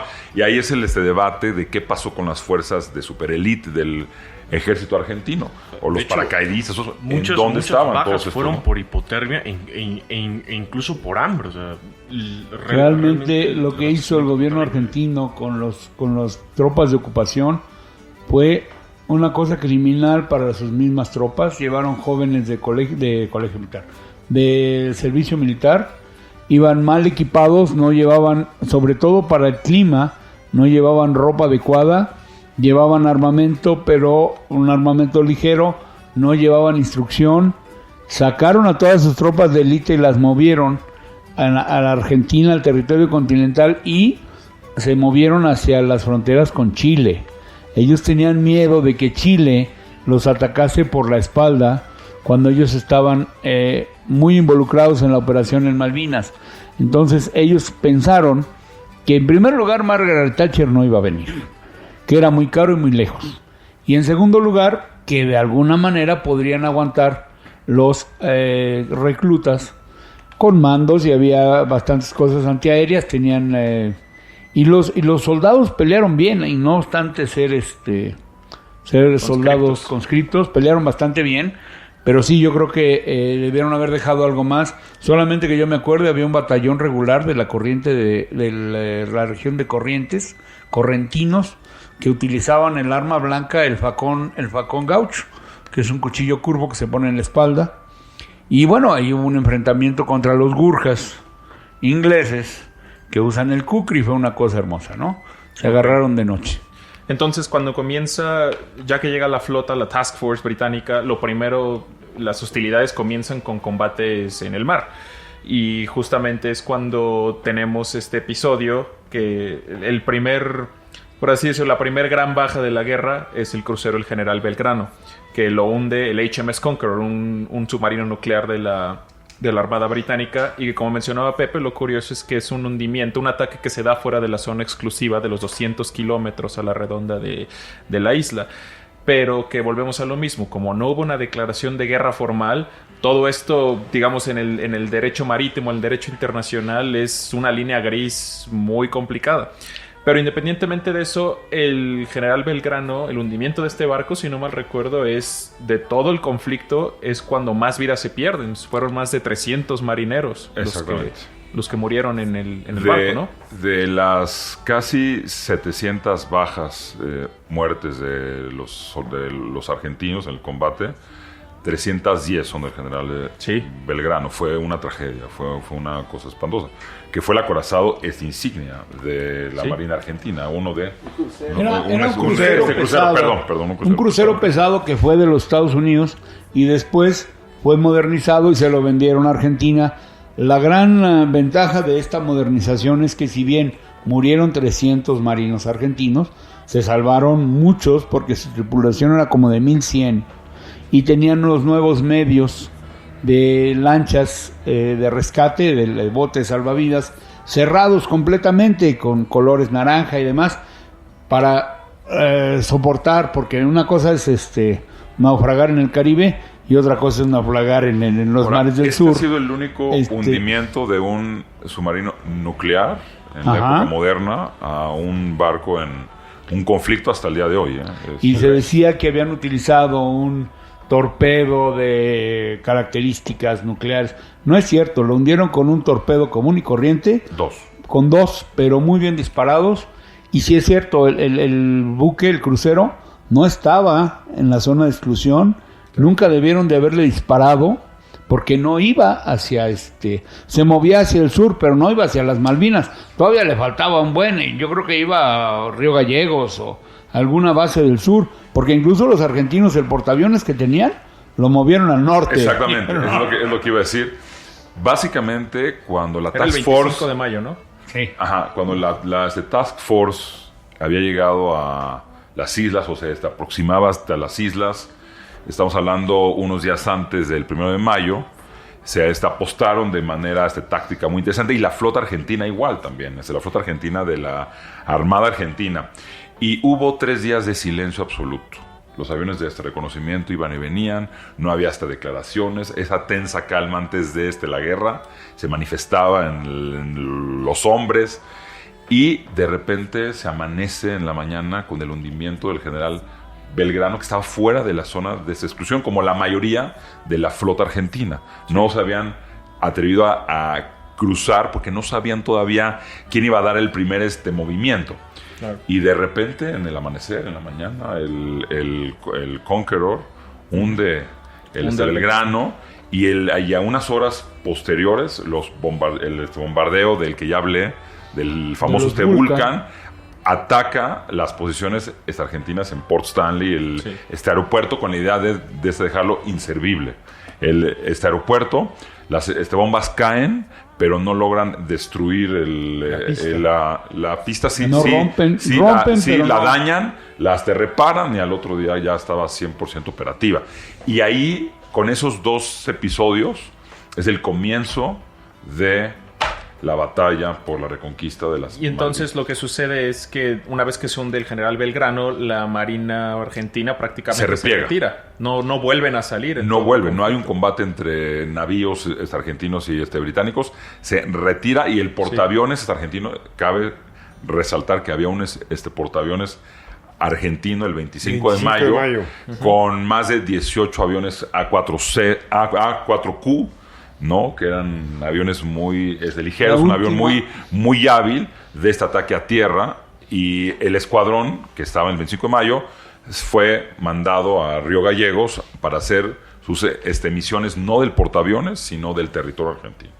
Okay. Sí, salieron de Río Gallegos. Después de que se repliega, entonces viene la venganza de los argentinos. Unos días después atacan el HMS Sheffield, utilizando justamente los misiles Exocet, que eran de origen francés, eran el terror de los británicos. Nada más un comentario. En las islas, en el aeropuerto donde estamos mencionando, había un escuadrón de Pucarás argentinos que estaban en un avión de ataque a tierra. Esos aviones fueron neutralizados por los Royal Marine Commandos, que llegaron en la noche, les pusieron los explosivos y los deshicieron. No tuvieron ya más el 25 aviones en una mañana. Sí. Okay. Sí, eso es larga tradición de los Royal Commandos, es infiltrarse y atacar bases aéreas. Okay. Y además estuvieron durante todo el combate, estuvieron enviando reportes a sus propias tropas acerca de los movimientos que había en las islas, de tropas, de navíos, de lo que fuera. Que lo interesante aquí también es que, a pesar de que lo comentaba Pepe, de que la Fuerza Aérea Argentina tenía que operar desde la costa argentina, en realidad durante casi todo el conflicto tuvieron superioridad aérea. Por lo menos en el inicio tenían completa superioridad aérea, hasta que los Harriers empezaron a cambiar el escenario. Para que veamos el número de aviones, por ejemplo, los argentinos el día 1, vamos a poner como el día 1 es el 1 de mayo, el día del inicio de las hostilidades, tenía 72 A4s de diferentes versiones. Este avión es un avión muy ágil que fue desarrollado por los Estados Unidos, que es utilizado en la guerra de Vietnam en los 60s, en los 70s, que prácticamente fue el backbone o la espina dorsal de las aviaciones naval de los Estados Unidos en la guerra de Vietnam. Es un modelo muy interesante que podía operar desde los portaaviones y de tierra. Es un avión muy ligero y podía cargar hasta 500 kilos de bombas por las condiciones que se tenía, ¿no? Entonces, podías cargar un poco más, pero por la misión, por el cálculo y el combustible, solamente podían llevar bajo sus alas 400 kilos de más o menos de este armamento. Entonces, los argentinos en este momento tenían 72 de estos aviones del modelo B, del modelo Q, del modelo C, que prácticamente son lo mismo. El C tiene capacidad para el combate aéreo, para llevar misiles aire-aire, pero fueron estos dirigidos para el ataque a tierra o para el ataque a la flota británica. Por otro lado, tenían operativos 25 Mirage 3, que es un avión de ala en delta, que es de fabricación francesa, que fue famosísimo, que se fue hasta la fama en la Guerra de los 6 días, que es el que tuvo Israel, que es el que utiliza Israel para el ataque sorpresivo por las fuerzas árabes hacia los países árabes, y la total superioridad aérea. Este avión se va al estrellato, que fue luego por los franceses comercializado en Sudamérica ampliamente, por la fama y el glamour que tenía el Mirage. Los argentinos tenían 25 de estos aviones totalmente operativos para el combate aéreo. Su destino estaba tácticamente planificado para combatir Chile contra los Harriers y contra las tácticas que iba a haber en el combate aéreo. Vamos a ver más adelante que no lograron poner una resistencia importante, porque los ingleses pudieron tener unas tácticas muy eficientes, y los misiles aire-aire que tenían los Mirage, que era el Matra, no eran tan eficientes como el misil aire-aire que tenían los Harriers, que acabaron siendo superioridad, ¿no? Porque el Sidewinder 9L es la versión más sofisticada. De ese momento. Ese ya no fallaba, porque muchos, los primeros que usaron en Vietnam, salían para donde Dios les daba a entender. Pero ya en este momento, el 9L era muy, muy eficiente. Y el Magic, el Matra, Magic que tenían los Mirages, eran sumamente ineficiente.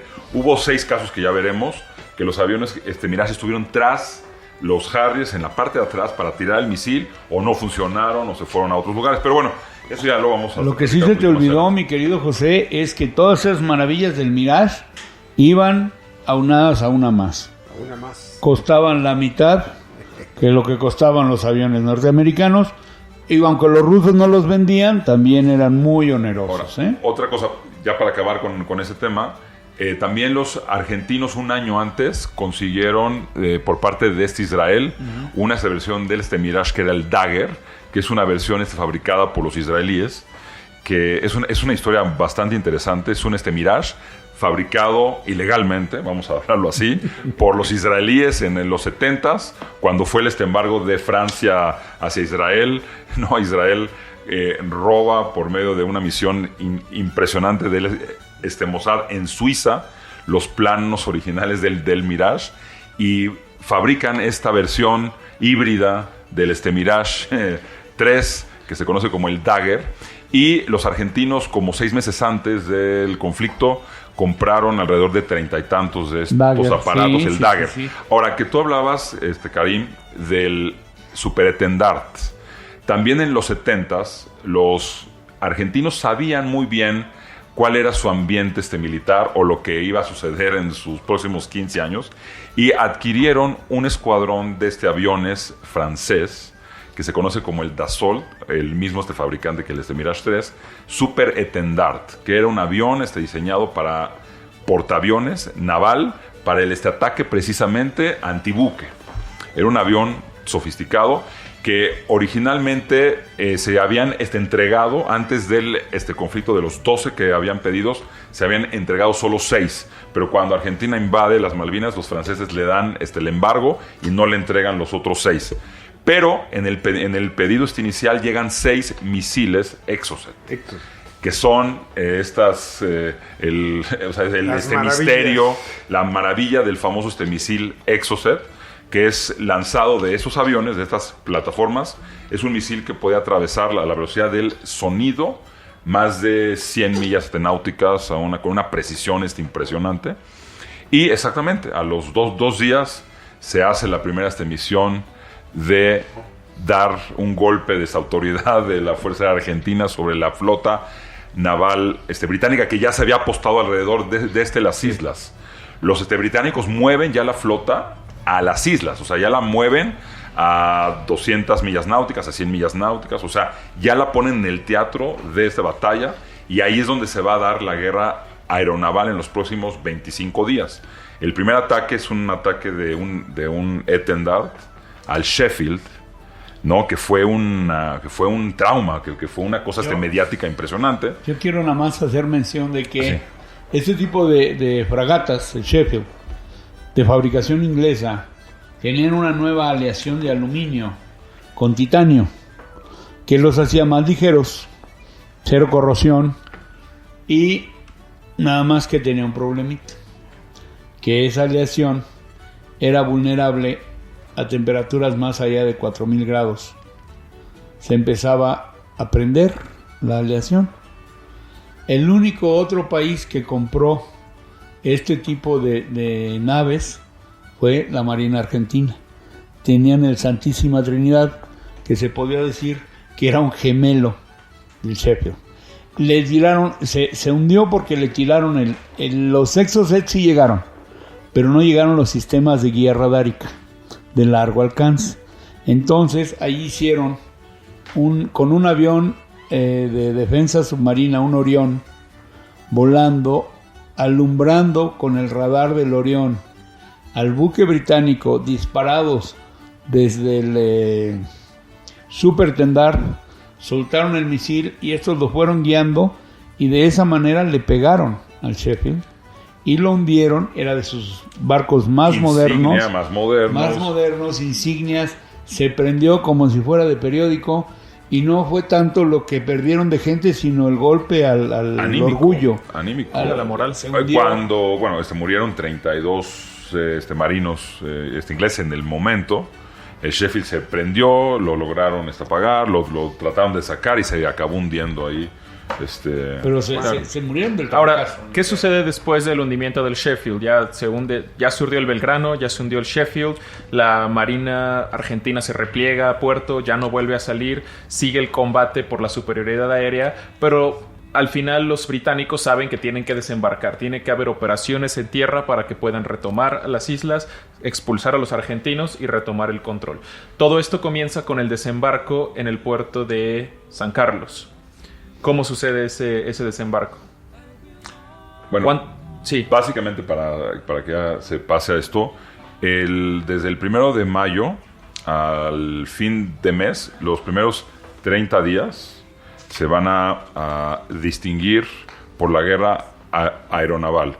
Los ingleses querían debilitar las posiciones argentinas en las islas y defenderse de los ataques aéreos de los argentinos. Y la táctica argentina era atacar a la flota británica para evitar el desembarco, retrocederlos y desgastar a los británicos para que no lograran sus objetivos. Y es lo que vemos en este mes de guerra aeronaval. Los argentinos tratando de destruir barcos ingleses y los británicos procurando debilitar las posiciones argentinas en esta isla. Este fue el común denominador en el mes de mayo, básicamente. Y ahí suceden cosas muy, muy interesantes, ¿no? Ok, entonces hablemos ahora del desembarco al puerto. ¿Cuántos son las tropas británicas que desembarcan en San Carlos? San Carlos es un puerto, para localizarnos, está en la parte occidental de la isla. Y ahí es donde desembarca, creo que son 4,000. No. ¿Sí? 2,000, 4,000. Ellos bajan 800 hombres en el primer desembarco, sobre todo hombres de élite, las tropas especiales, para tomar contacto, y sobre todo estos Royal Commandos, gente que va a estar moviéndose por las islas en grupos pequeños, checando las fuerzas argentinas dónde estaban situadas, cómo iban a iniciar el ataque. Los primeros son 800, movían gente en helicópteros también y empezaron a desembarcar.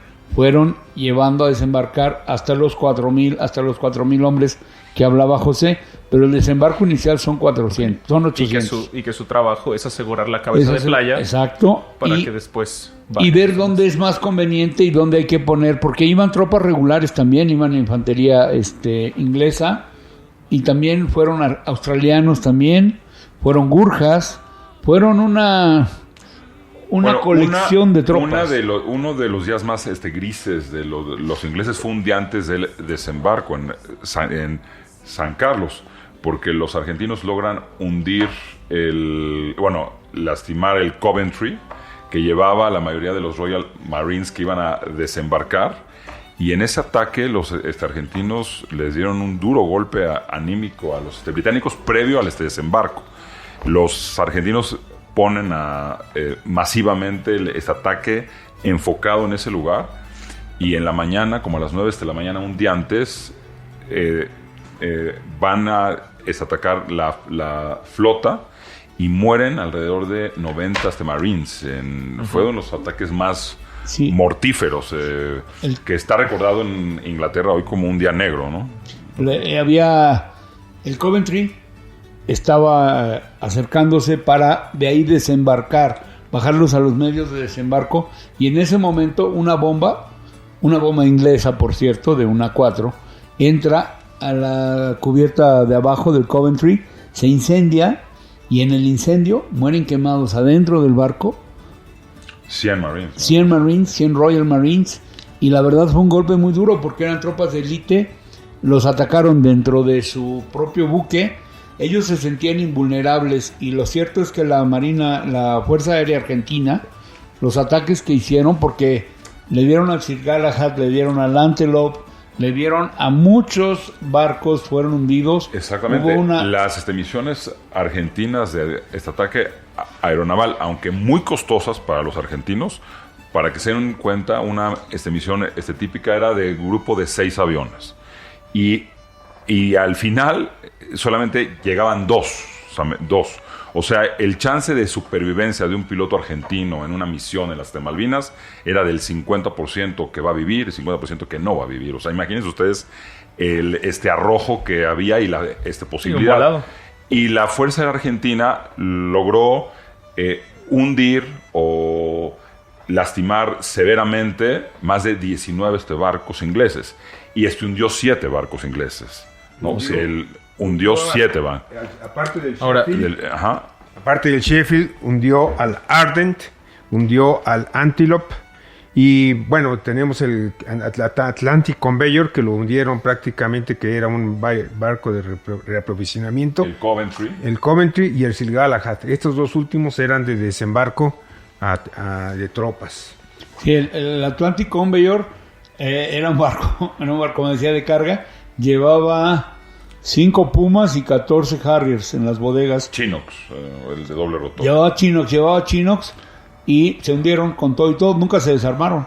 Se fueron a pique y lo hundieron con Exocet también. Sí, a ese también le pegaron con Exocet al Atlantic Conveyor. Sí, y bueno... Yo estaba diciendo antes de Sheffield, tiraron de muy cerca. Entonces, como los tiraban de muy cerca, el combustible propulsor, porque alcanzaba 100 kilómetros el misil, todavía iba adentro. Entonces, aparte de la carga explosiva, la cantidad de combustible tenía efectos desastrosos sobre los barcos a los que impactaban. Fueron tirados 3 Exocets de los 6, porque no estaban en condiciones óptimas los otros 3. Y el tercero fue lanzado en la famosa y misteriosa misión contra el Invencible, contra el portaaviones. Fue una misión que se planeó 10 días antes, que se estuvo cazando al Invencible, y los argentinos moralmente y tácticamente querían hacer un ataque al portaaviones insignia británico, y se planeó una misión para atacar al Invencible. Uh-huh. Los pilotos argentinos y la prensa argentina dicen que sí le dieron. El Invencible no se conoce hoy ningún dato, ni fotografía, ni reporte que haya sido dañado. Mas, sin embargo, hay fotografías que se ve reparado el barco unos días posteriores.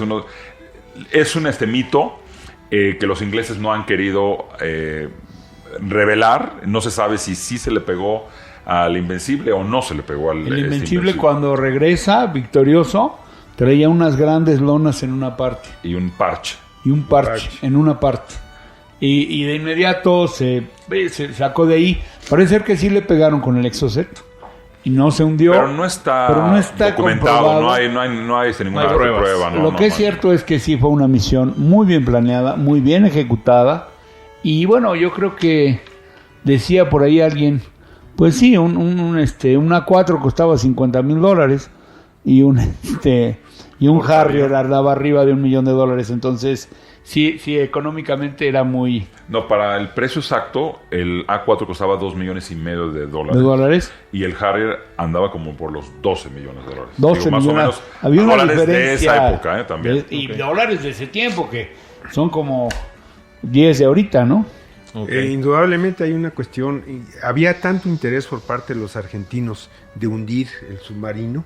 El portaaviones, que el Atlantic Conveyor fue inclusive confundido. Era un barco un transporte de gran tamaño y pensaron que era... Y fue un duro este golpe para los ingleses porque traía provisiones, aviones, ¿no? O sea, fue como si hundieran un tercer portaaviones. Sí, o sea, como un tercer. Era una cosa impresionante. Okay, pero la fuerza argentina fue muy eficiente contra... Es más, hubo épocas, hay escritos y cartas de los Marines y de los comandantes que estaban preocupados, estaban teniendo alarma. Por eso el ataque a Goose Green y el comienzo de la invasión se aceleró, porque originalmente estaba planeado para finales de junio y se adelantó 14 días, porque los ingleses estaban entrando en una cierta crisis táctica, O sea, sí hubo alarma, o sea, sí los argentinos sí les pegaron, pero en serio. Les pegaron bien y, por ejemplo, también hay otra cosa que hay que tomar en cuenta es que algunas bombas no estallaron. Sí. Si no hubiera sido mayor... Vieron el blanco y no estallaron. Hubo un teniente Arrarás que en la misión, como entró a la bahía y como soltó la bomba, sabía que si soltaba la bomba se iba a tener que embarrar contra el cerro que estaba atrás. No iba a alcanzar a maniobrar. Aceptó el reto, soltó la bomba, pegó y no estalló. Y él se estampó con todo y avión. O sea, heroicos pilotos. Y luego algunos relatos de misiones, ellos ya cuando entraban en la zona de combate, entraban muy bajos. Entre los mástiles, entre los barcos, como en la Segunda Guerra Mundial. Todavía era... O sea, el combate aeronaval que vimos en las Malvinas nunca jamás se va a volver a repetir. Aviones jet. Con aviones jet nunca jamás se va a volver a repetir ese tipo de combate tradicionales. Imagínense ustedes que era como en la Segunda Guerra Mundial, que los aviones volaban sobre los barcos y los atacaban y les disparaban con ametralladoras. O sea, todavía fue esa transición a la alta tecnología. Hoy por hoy, las misiones aeronavales ni se las platico porque son computadoras. Nada. En la primera misión que hicieron los A4, llegaron desde arriba a altitud de combate normal y les tiraron un misil antiaéreo los ingleses y a 12 kilómetros estallaron. Estalló una A4. Entonces, lo siguiente fue llegar a la zona, bajarse para no ser detectados por el radar y a la parte, pero ya estaban en visual, ir volando a todo lo que daba el avión, ir zigzagueando para evitar el fuego antiaéreo de armas pequeñas les tiraban con todo y al final se levantaban como a 200 o 300 metros del barco, se levantaban para soltar bombas frenadas y luego volver a bajar y volver a escapar en medio del fuego, haciendo zigzag hasta donde se podían levantar y cuidado que no hubiera Harriers por ahí. Cuando se podían levantar, estaban cazando esperando, cuando hacían el pase estaban al otro lado de la montaña esperándolos. Y finalmente, si podían sobrevivir a todo eso, llegar al Hércules para volver a repostar, porque no podían regresar al Río Gallegos y caerse ahí, pues no había buques. Karim, yo les pido a los radioescuchas que por favor busquen las crónicas en internet de las misiones aéreas, estas aeronavales. Por más que las platiquemos aquí, es muy importante que las vean. Y con el Dagger también. El Dagger también fue utilizado para ese tipo de cosas. son impresionantes, verdaderamente son impresionantes. Es más, los pilotos británicos, al término de la guerra, cuando los entrevistaban, decían el reconocimiento absoluto a los pilotos argentinos como los oponentes más feroces que se habían podido imaginar, porque sabían que los pilotos argentinos iban a una muerte, a una ruleta rusa. Claro. Cada vez que despegaban, la probabilidad de sobrevivir era 50%, aunque tuvieras el asiento eyector en tu avión, etcétera, que no funcionaban bien, y a baja altura, a esa velocidad, hubo 5 o 6 pilotos que se eyectaron con el asiento eyector y no se les logró abrir paracaídas, se embarraban contra el mar, morían inmediatamente. O sea, vamos a ver si dejamos algunos links para algunas de estas misiones para que después también nuestros radioescuchas los puedan ver a su propio tiempo. Ok, entonces sigamos avanzando con la campaña. Entonces tenemos que ya se desembarcó, tenemos 4,000 hombres, soldados británicos en las islas que desembarcan en el puente de San Carlos, y entonces comienzan su avance hacia Port Stanley. La gran parte de la fuerza va hacia Port Stanley, el resto se dirige hacia el sur, hacia Goose Green. Aproximadamente 500 hombres se dirigen hacia el sur. 2.500 son los que avanzan. Rectificación, sí, los 2.500 tropas inglesas, no eran 4.000.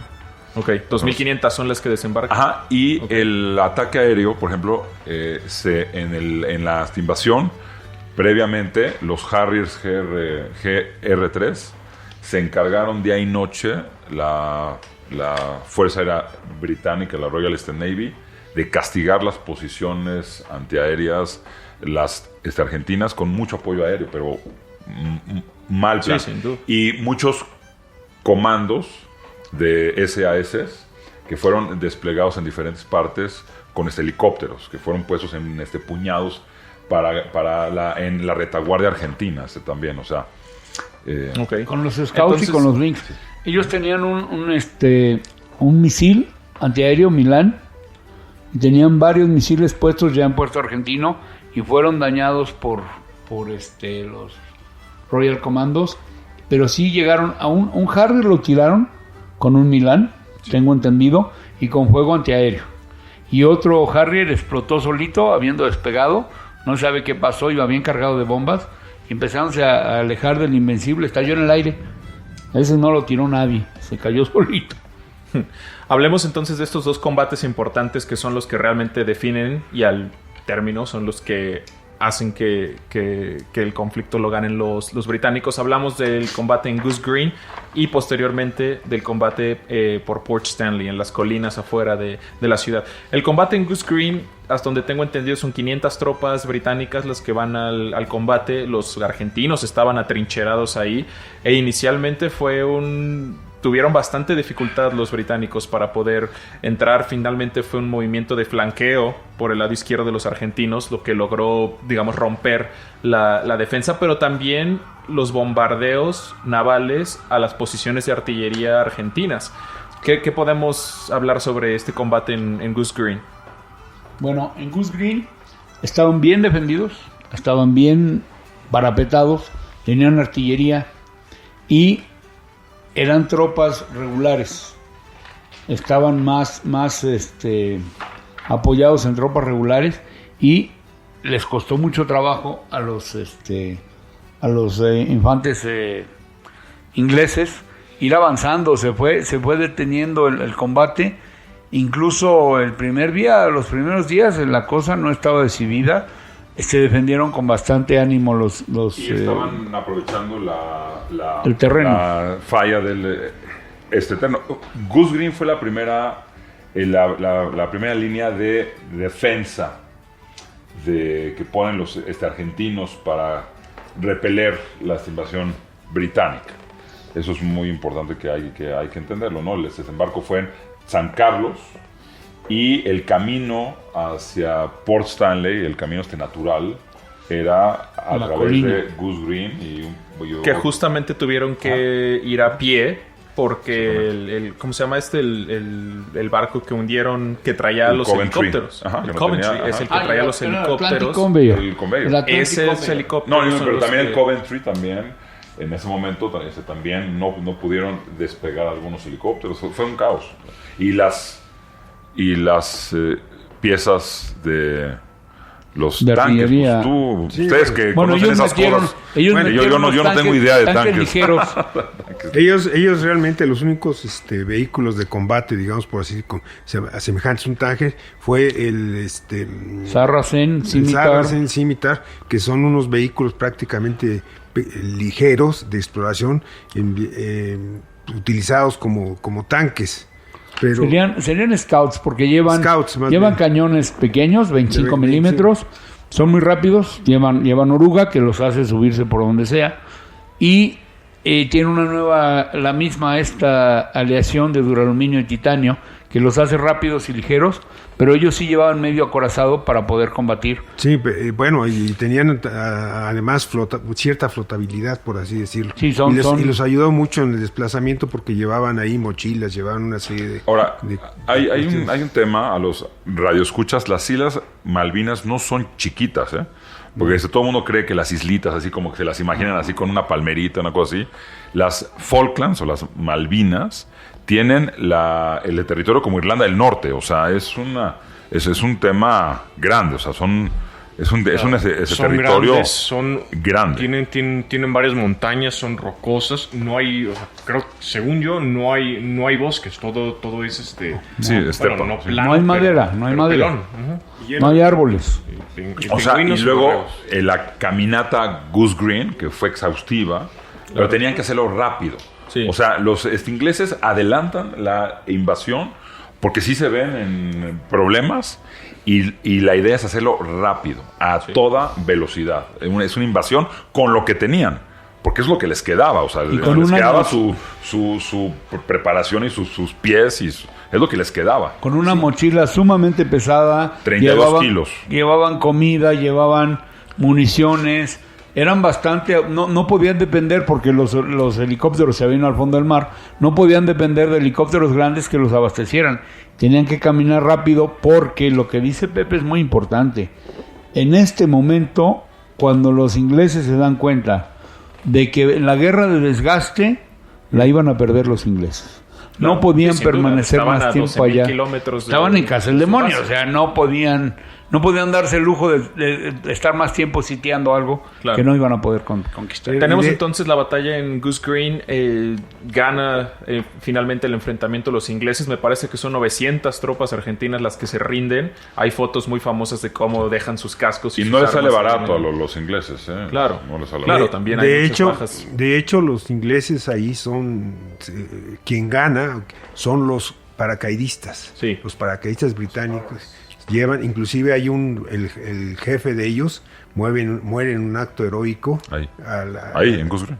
En Goose Green. Sí. En Goose Green. Ok, entonces tenemos este combate en Goose Green y al mismo tiempo, paralelamente, está avanzando el resto del destacamento inglés hacia Port Stanley.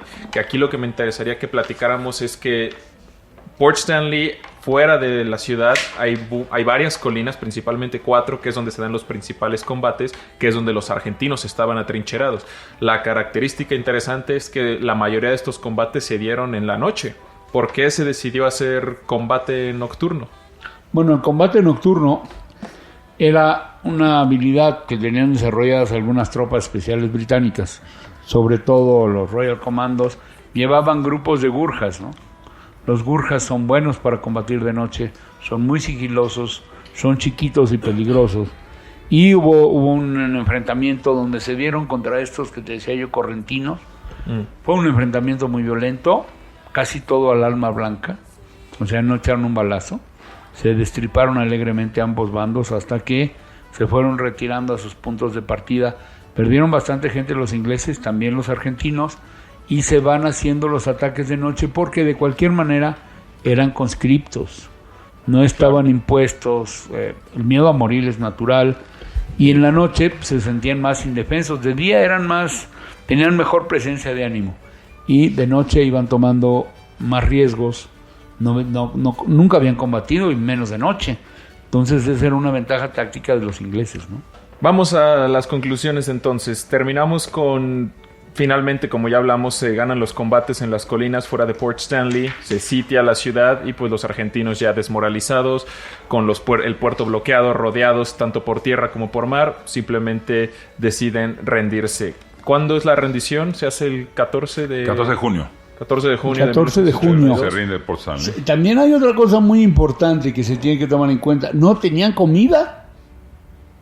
No tenían comida ya los argentinos. El desabasto ya era. El desabasto era total. Las líneas fueron cortadas. La defensa aérea británica ya dominaba prácticamente el 80%. La fuerza aérea ya no había manera. Los Hércules con carga ya no podían aterrizar en Port Stanley. Ya sí, era, la situación ya era desesperada. La superioridad aérea inglesa para junio, para los primeros días, ya era bastante elevado. Total, ya era total, sí. Ya era total. Bueno, entonces 14 de junio se rinde Port Stanley. Oficialmente termina una guerra que hasta nunca antes se del 14 era Puerto Argentino, lo rebautizaron los argentinos. Y luego ya los ingleses le volvieron a poner Port Stanley. Ok, entonces, ¿y qué sucede después? Una vez que ya se rinde la resistencia argentina, Galtieri a los 2 o 3 días después es obligado a renunciar, ¿no? Me parece. Bueno, hay un tema que es muy importante. Sí, claro. Al término de la guerra, voy a dar ese dato que creo que a lo mejor de los radioescuchas se lo ha de preguntar. De las tropas argentinas, al final de la guerra se murieron 650 hombres, 1.657 heridos o mutilados. Y acá hay un dato muy importante, 11.400 prisioneros de guerra. O sea, prácticamente los británicos, a toda la guarnición argentina de las Malvinas, la capturó, los mantuvo 5 días ahí y los empezó a repatriar. Los argentinos mismos ya se mandaron algunos barcos para repatriar a sus hombres, pero fue una situación bastante triste. Los hombres que regresaron a sus casas llegaron con depresión fuerte, claro, desmoralizados. O sea, hay unos relatos de los jóvenes de esta generación que son muy interesantes. Y por el lado inglés, pierden a 255 hombres muertos, 775 heridos y 0 capturados, ¿no? Pues es un dato bastante importante. En la guerra aérea, los argentinos pierden 102 aviones y los ingleses 34 aviones. Los argentinos pierden alrededor de 50 pilotos o 60 y tantos, ya no me recuerdo bien, es un dato que voy a analizar. Y los británicos pierden 10 pilotos en combate. Eso es en cuanto hasta la guerra aérea, ¿no? Que es un sinsabor. Y cabe añadir triste, que hubo 3 bajas de civiles. 3 civiles, claro. Fuego. Ahora 3 civiles bajas. Hay una cosa muy curiosa. Este enfrentamiento, hay un relato de un piloto de Harrier británico que se fue a la guerra y cuando volvió, pues ya su esposa había vendido el departamento, le dieron una buena oportunidad, había comprado uno más chico y todas sus cosas estaban en unas cajas para mandárselas a los papás del piloto, porque ella juraba que lo mataban, y cuando llegó, pues no sé cómo quedó el matrimonio, pero él se sacó mucho de onda, dijo, bueno, si no te habían dicho que me había muerto. Hubo 2 hay 2 pilotos ingleses que no tienen el estatus de as, pero fueron los que tuvieron más victorias. El famoso capitán Morgan, ¿no? Morgan. Justo con el nombre del pirata Morgan.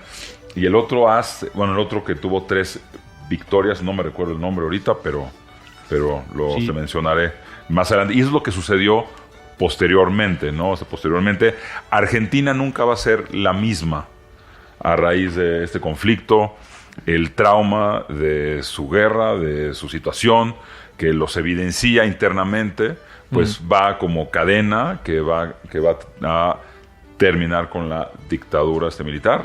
Claro. Y la historia argentina se transformó para siempre. Y del lado británico, ¿qué tenemos? Que justamente pasa el efecto contrario. Ganan los británicos, el gobierno de Margaret Thatcher se solidifica y gana arrasadoramente las siguientes elecciones. y los británicos llegan como héroes, son recibidos como héroes, aunque hubo muchas secuelas en los hombres, ¿no? Que relatan ahí, bueno, no hay guerra que no lo relate. Pero los hombres que vivieron lo que ya conté del Coventry, de Goose Green, lo ponen, es más de 16 soldados que estuvieron ahí se han suicidado hasta la fecha. Sí. De los que estuvieron en esa mañana ahí. En esa mañana ahí, pues, de ver morir a los amigos quemados. Sí, y aparte también un lanchón de desembarco lo atacaron con una bomba a los argentinos. O sea, sí hubo, pues la guerra es así, es terrible. Y por otro lado, sí se queda Margaret Thatcher apoyada, bueno, se viene el movimiento brutal del neoliberalismo económico y pues queda fortalecida, la economía inglesa mejora. Toma un segundo aire, ¿no? Yo creo que ella se mantiene. En este caso, la Junta Militar de Argentina desaparece. Llega Raúl Alfonsín, el primer presidente elegido, el primer presidente civil después de los militares en Argentina. Y de ahí para acá se viene ya una historia democrática de Argentina. Creo que los argentinos no han acabado de trascender la derrota de las Malvinas. No han vuelto a ser los mismos. Yo creo que aún, bueno, si les quedó algo fue cuando en el Mundial de 86 Maradona los hizo Pinole aquí en el Azteca, pero de ahí en fuera no es la única reivindicación argentina, es y cuando los derrotaron aquí. Sigue, ¿no? El tema en las Naciones Unidas, sigue. En el Comité de Seguridad, todavía sigue siendo un tema que se debate. Argentina sigue en su posición de las Malvinas, y es importante recalcar que hace unos años hubo un referéndum 2013 de la población de las Malvinas que fue organizada y fue aplastante que la población fue 99.8% de la población votó a permanecer hasta permanecer con los británicos, con el imperio. Entonces, claro. Con el imperio británico. Hoy por hoy hay una guarnición de 300 hombres en las Malvinas permanentemente. Sí. Tienen 5 casas ahí ahorita. Tienen, creo que son 4 Eurofighters que están ahí de tiempo completo, 5 helicópteros y algunos aviones de transporte. Para los pilotos ingleses, hoy por hoy les gusta ir ahí porque el entrenamiento que pueden tener en vuelos de raso y bajo para sus skills, para sus proyecciones como pilotos son sensacionales para entrenarse. Hoy resulta muy interesante ir al destacamiento de las Falklands por 6 meses para recibir un entrenamiento muy, muy avanzado. Incluso la misma población, yo estaba justamente leyendo noticias que la misma población se involucra en ejercicios militares, porque es cierto, o sea, las tensiones siguen ahí, los argentinos siguen reclamando las islas, entonces la posibilidad de que pueda haber otro conflicto sobre las Malvinas, pues no la descartamos. Entonces están de alguna manera hoy por hoy el ejército preparándose. argentino no vive su mejor Claro. momento, por mucho. La fuerza argentina cada día va de más a menos. Hoy tienen este problema. No han podido sustituir ni sus escuadrones de combate aéreo. Prácticamente tienen unos Skyhawks de otro modelo que vuelan como unos 6. Pero prácticamente su fuerza aérea de combate y reacción es inexistente. Sí, hace 20 años compraron 54 más, de los cuales quedan volando como 10. Sí, renovados, pero ya... Hoy la capacidad del ejército argentino de siquiera acercarse a las Malvinas es nula. Nula, ¿no? Completamente mucho más baja. ¿No? Sí, y lo interesante también es que en el fondo de las cosas, Argentina simplemente se aferra, no acepta simplemente rendir las islas. Y de hecho, por eso yo estaba viendo que muchos de los soldados caídos argentinos, nunca quisieron repatriarlos a Argentina, a su hogar, porque ellos decían, bueno, es que ya están en su hogar. Entonces ellos se niegan simplemente. Hay los un cuerpos siguen cementerio ahí. que es siguen ahí. común, el británico y el inglés están en el mismo lugar. Exacto. Enterraron a los hombres en el mismo lugar. Y cuando se rinden los argentinos, la convivencia con los británicos fue muy interesante. Sí se repitieron los juegos de fútbol entre ellos. Hay crónicas muy interesantes de esos días en cautiverio, de que había un problema de reabastecimiento, de darles de comer a 15,000 hombres diario. y empezaron a repatriarlos, pero bueno, Y finalmente también es algo interesante que, justamente hablando del tema de la posibilidad de un nuevo conflicto, se encontró petróleo en las Malvinas. Y los mismos ciudadanos de las Malvinas son los que dieron autorización a varias empresas petroleras de iniciar exploraciones sobre los depósitos de petróleo. Entonces... Y el turismo ahora se volvió ya muy importante. Todos los cruceros que van por esa área pasan por las Malvinas. Es un destino para ir a ver ovejitas y no, y tienen orcas, tienen ballenas, tienen una población de focas muy muy grande, muy sana, sí. Tienen pingüinos y tienen otra cosa que se nos está... Bueno, encontraron petróleo, maldita sea, diría yo.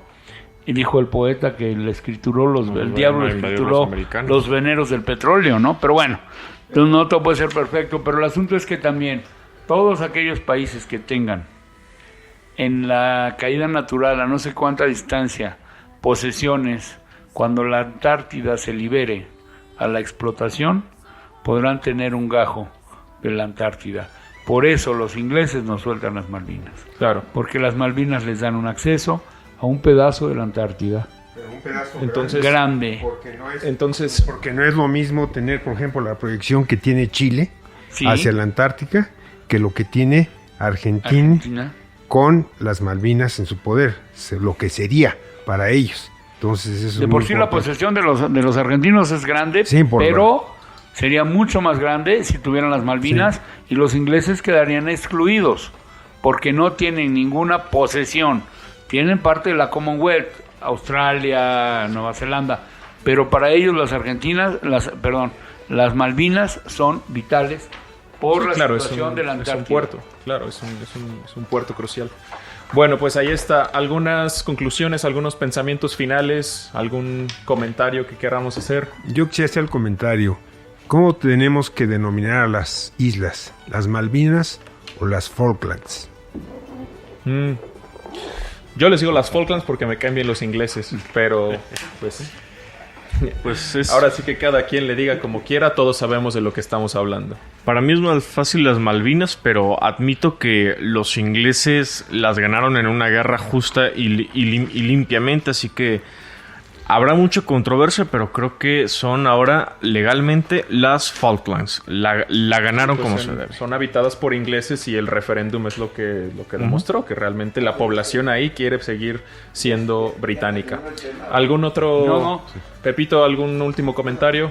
A ver, yo lo que concluyo es de que, bueno, pues ya se platicó un poco, hemos hablado. El conflicto de las Malvinas será el último de su tipo. El mundo cambió. Desafortunadamente, la guerra y sus efectos, pues ya lo hemos platicado. Es para nosotros como historiadores o como aficionados, es muy complicado tomar un bando, porque creo que es correcto pues no tomar alguna posición. Es muy entendible que cada cosa que pasa en la historia tiene un pasado. Y ese pasado hay que estudiarlo, hay que documentarlo y hay que ponerlo al juicio de la mayoría de las personas. Es muy complicado poder decir las Malvinas son argentinas o son británicas. Esta historia tiene mucho que decir. Es un conflicto que queda en el aire, que las voluntades de los hombres. Yo me quedo con la voluntad de la gente que la vive diaria, que la siembra diaria, que la tiene diaria. Y bueno, con la voluntad de esas gente son con las que nos quedamos. Pero sí, amable radio escucha, cada fenómeno histórico tiene un porqué. Hay que estudiarlo, hay que profundizarlo, no hay que tomar partidos. Es muy importante. Y muchas gracias a mis colegas, fue una gratísima plática y espero que les haya gustado. A Karim, gracias a todos, muy amables. Yo haría una conclusión, como decía Pepe, híjole, yo soy latinoamericano, los ingleses pues no me caen mal, pero tampoco me caen muy bien. Ahí están, es un país como cualquier otro. Sin embargo, yo creo que legalmente las Malvinas son argentinas. de facto están tomadas por los ingleses. Ay, a ver qué pasa. Realmente ya analizamos los motivos de ambos gobiernos y eran igual de mezquinos, en sentido contrario, ¿no? Y a uno le salió y al otro no. Lo triste es que hubo gente que murió. Y desde luego, ahorita la población inglesa, pues a mí me dicen si quiero vivir en Inglaterra o en el Congo, pues desde luego que voy a decir que en Inglaterra, ¿no? La claro. cuestión en Argentina no está tan bollante, pero bueno, gracias por estos momentos, ¿no? Finalmente, algunas sugerencias que tengamos para aquellos que les interese conocer más sobre la historia, sobre este conflicto, algún libro, película, documental, algo que tengamos para ellos. Se han hecho varios libros en esta Argentina, especialmente de algunos historiadores, uno sobre las crónicas de los pilotos y de los jóvenes y de lo que las secuelas internas. Hay varios títulos que son libros, pero también se han hecho libros en Francia, en Inglaterra, especialmente sobre la guerra aérea, sobre la campaña. Hay una bibliografía importante en los temas de aviación. Es un conflicto que tiene mucho estudio porque es impresionante lo que sucedió en la guerra aérea en las Malvinas. Para los historiadores que nos gusta el tema de la aviación, es un conflicto que es apasionante en muchos aspectos, ¿no? Entonces, hay bibliografía, en español hay en Argentina, hay que buscar algunos títulos, pero los mejores libros, hay un par de libros hechos por franceses, por un Mafe Huertas. Vean, hay que es un piloto español que se llama Salvador Mafe Huertas, que tiene unos títulos muy interesantes sobre las Malvinas. Se los recomiendo. Películas, hubo una que se hizo en Argentina, pero no muy bien hecha, pero hay una película que no me recuerdo el nombre, Los chicos de la guerra, una cosa así.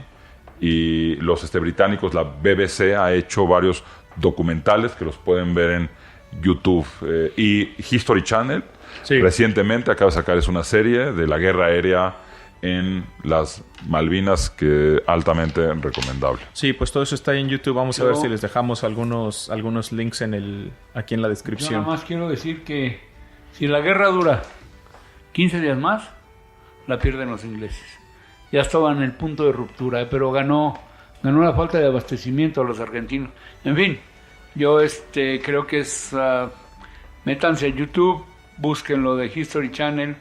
Me parecen unos programas muy, muy correctos porque no tienen no están sesgados hacia ningún lado, solamente hablan del hecho histórico.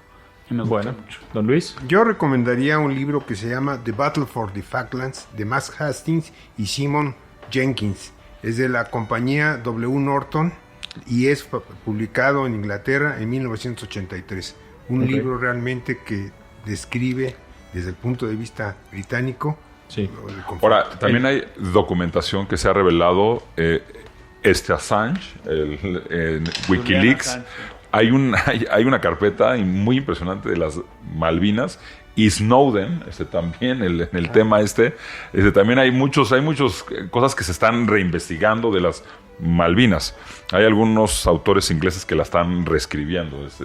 Vamos a ver qué nos regalan. Yo el que recomiendo es, justamente hablando de autores ingleses, la historia oficial de las Malvinas, de Lawrence Freedman, que fue justamente el que fue asignado como el historiador oficial de la guerra de las Falklands. Él fue mi profesor en King's College y entonces tuve la oportunidad de conocerlo, de platicar con él. Me dio una clase y por eso conozco su libro, básicamente. Manolo, no sé si tengas alguna recomendación. Pues no una tan específica, pero sí he podido ver algunos documentales que recomiendo mucho, sobre todo de veteranos tanto ingleses como argentinos, que comentan sobre sus miedos, las vivencias que tuvieron. Es todo muy, muy interesante, pero yo creo que lo que ya han mencionado es más que suficiente. Pues les dejamos algunos links aquí en la descripción del show para que los puedan ahí ver y puedan conocer más sobre este conflicto. Pues eso va a ser todo por hoy. Muchísimas gracias a todos por habernos acompañado. La siguiente semana vamos a estar aquí otra vez a la misma hora, 11 de la mañana, hora de la Ciudad de México, donde vamos a estar hablando del tema de las legiones romanas, alrededor de la caída del fin de la República con Julio César, las reformas marianas y el inicio también del Imperio, el siglo I. Entonces ahora nos vamos a ir a la edad antigua para hablar sobre las legiones romanas. Les recuerdo que este capítulo va a estar disponible en nuestra plataforma de Spreaker y ahí lo pueden escuchar cuando quieran. Pueden descargarlo, compartirlo y no olviden dejarnos sus comentarios, sugerencias, preguntas, lo que sea que tengan por cualquiera de nuestras redes sociales, que también vamos a dejar los links aquí en nuestra descripción: Twitter, Facebook o Spreaker, o nuestro correo electrónico si prefieren escribirnos por ahí. Por ahí estamos disponibles para ustedes. Les agradecemos muchísimo que hayan estado con nosotros y nos vemos la próxima semana. Y recuerden, cuanto más conozcan la guerra, más amarán la paz.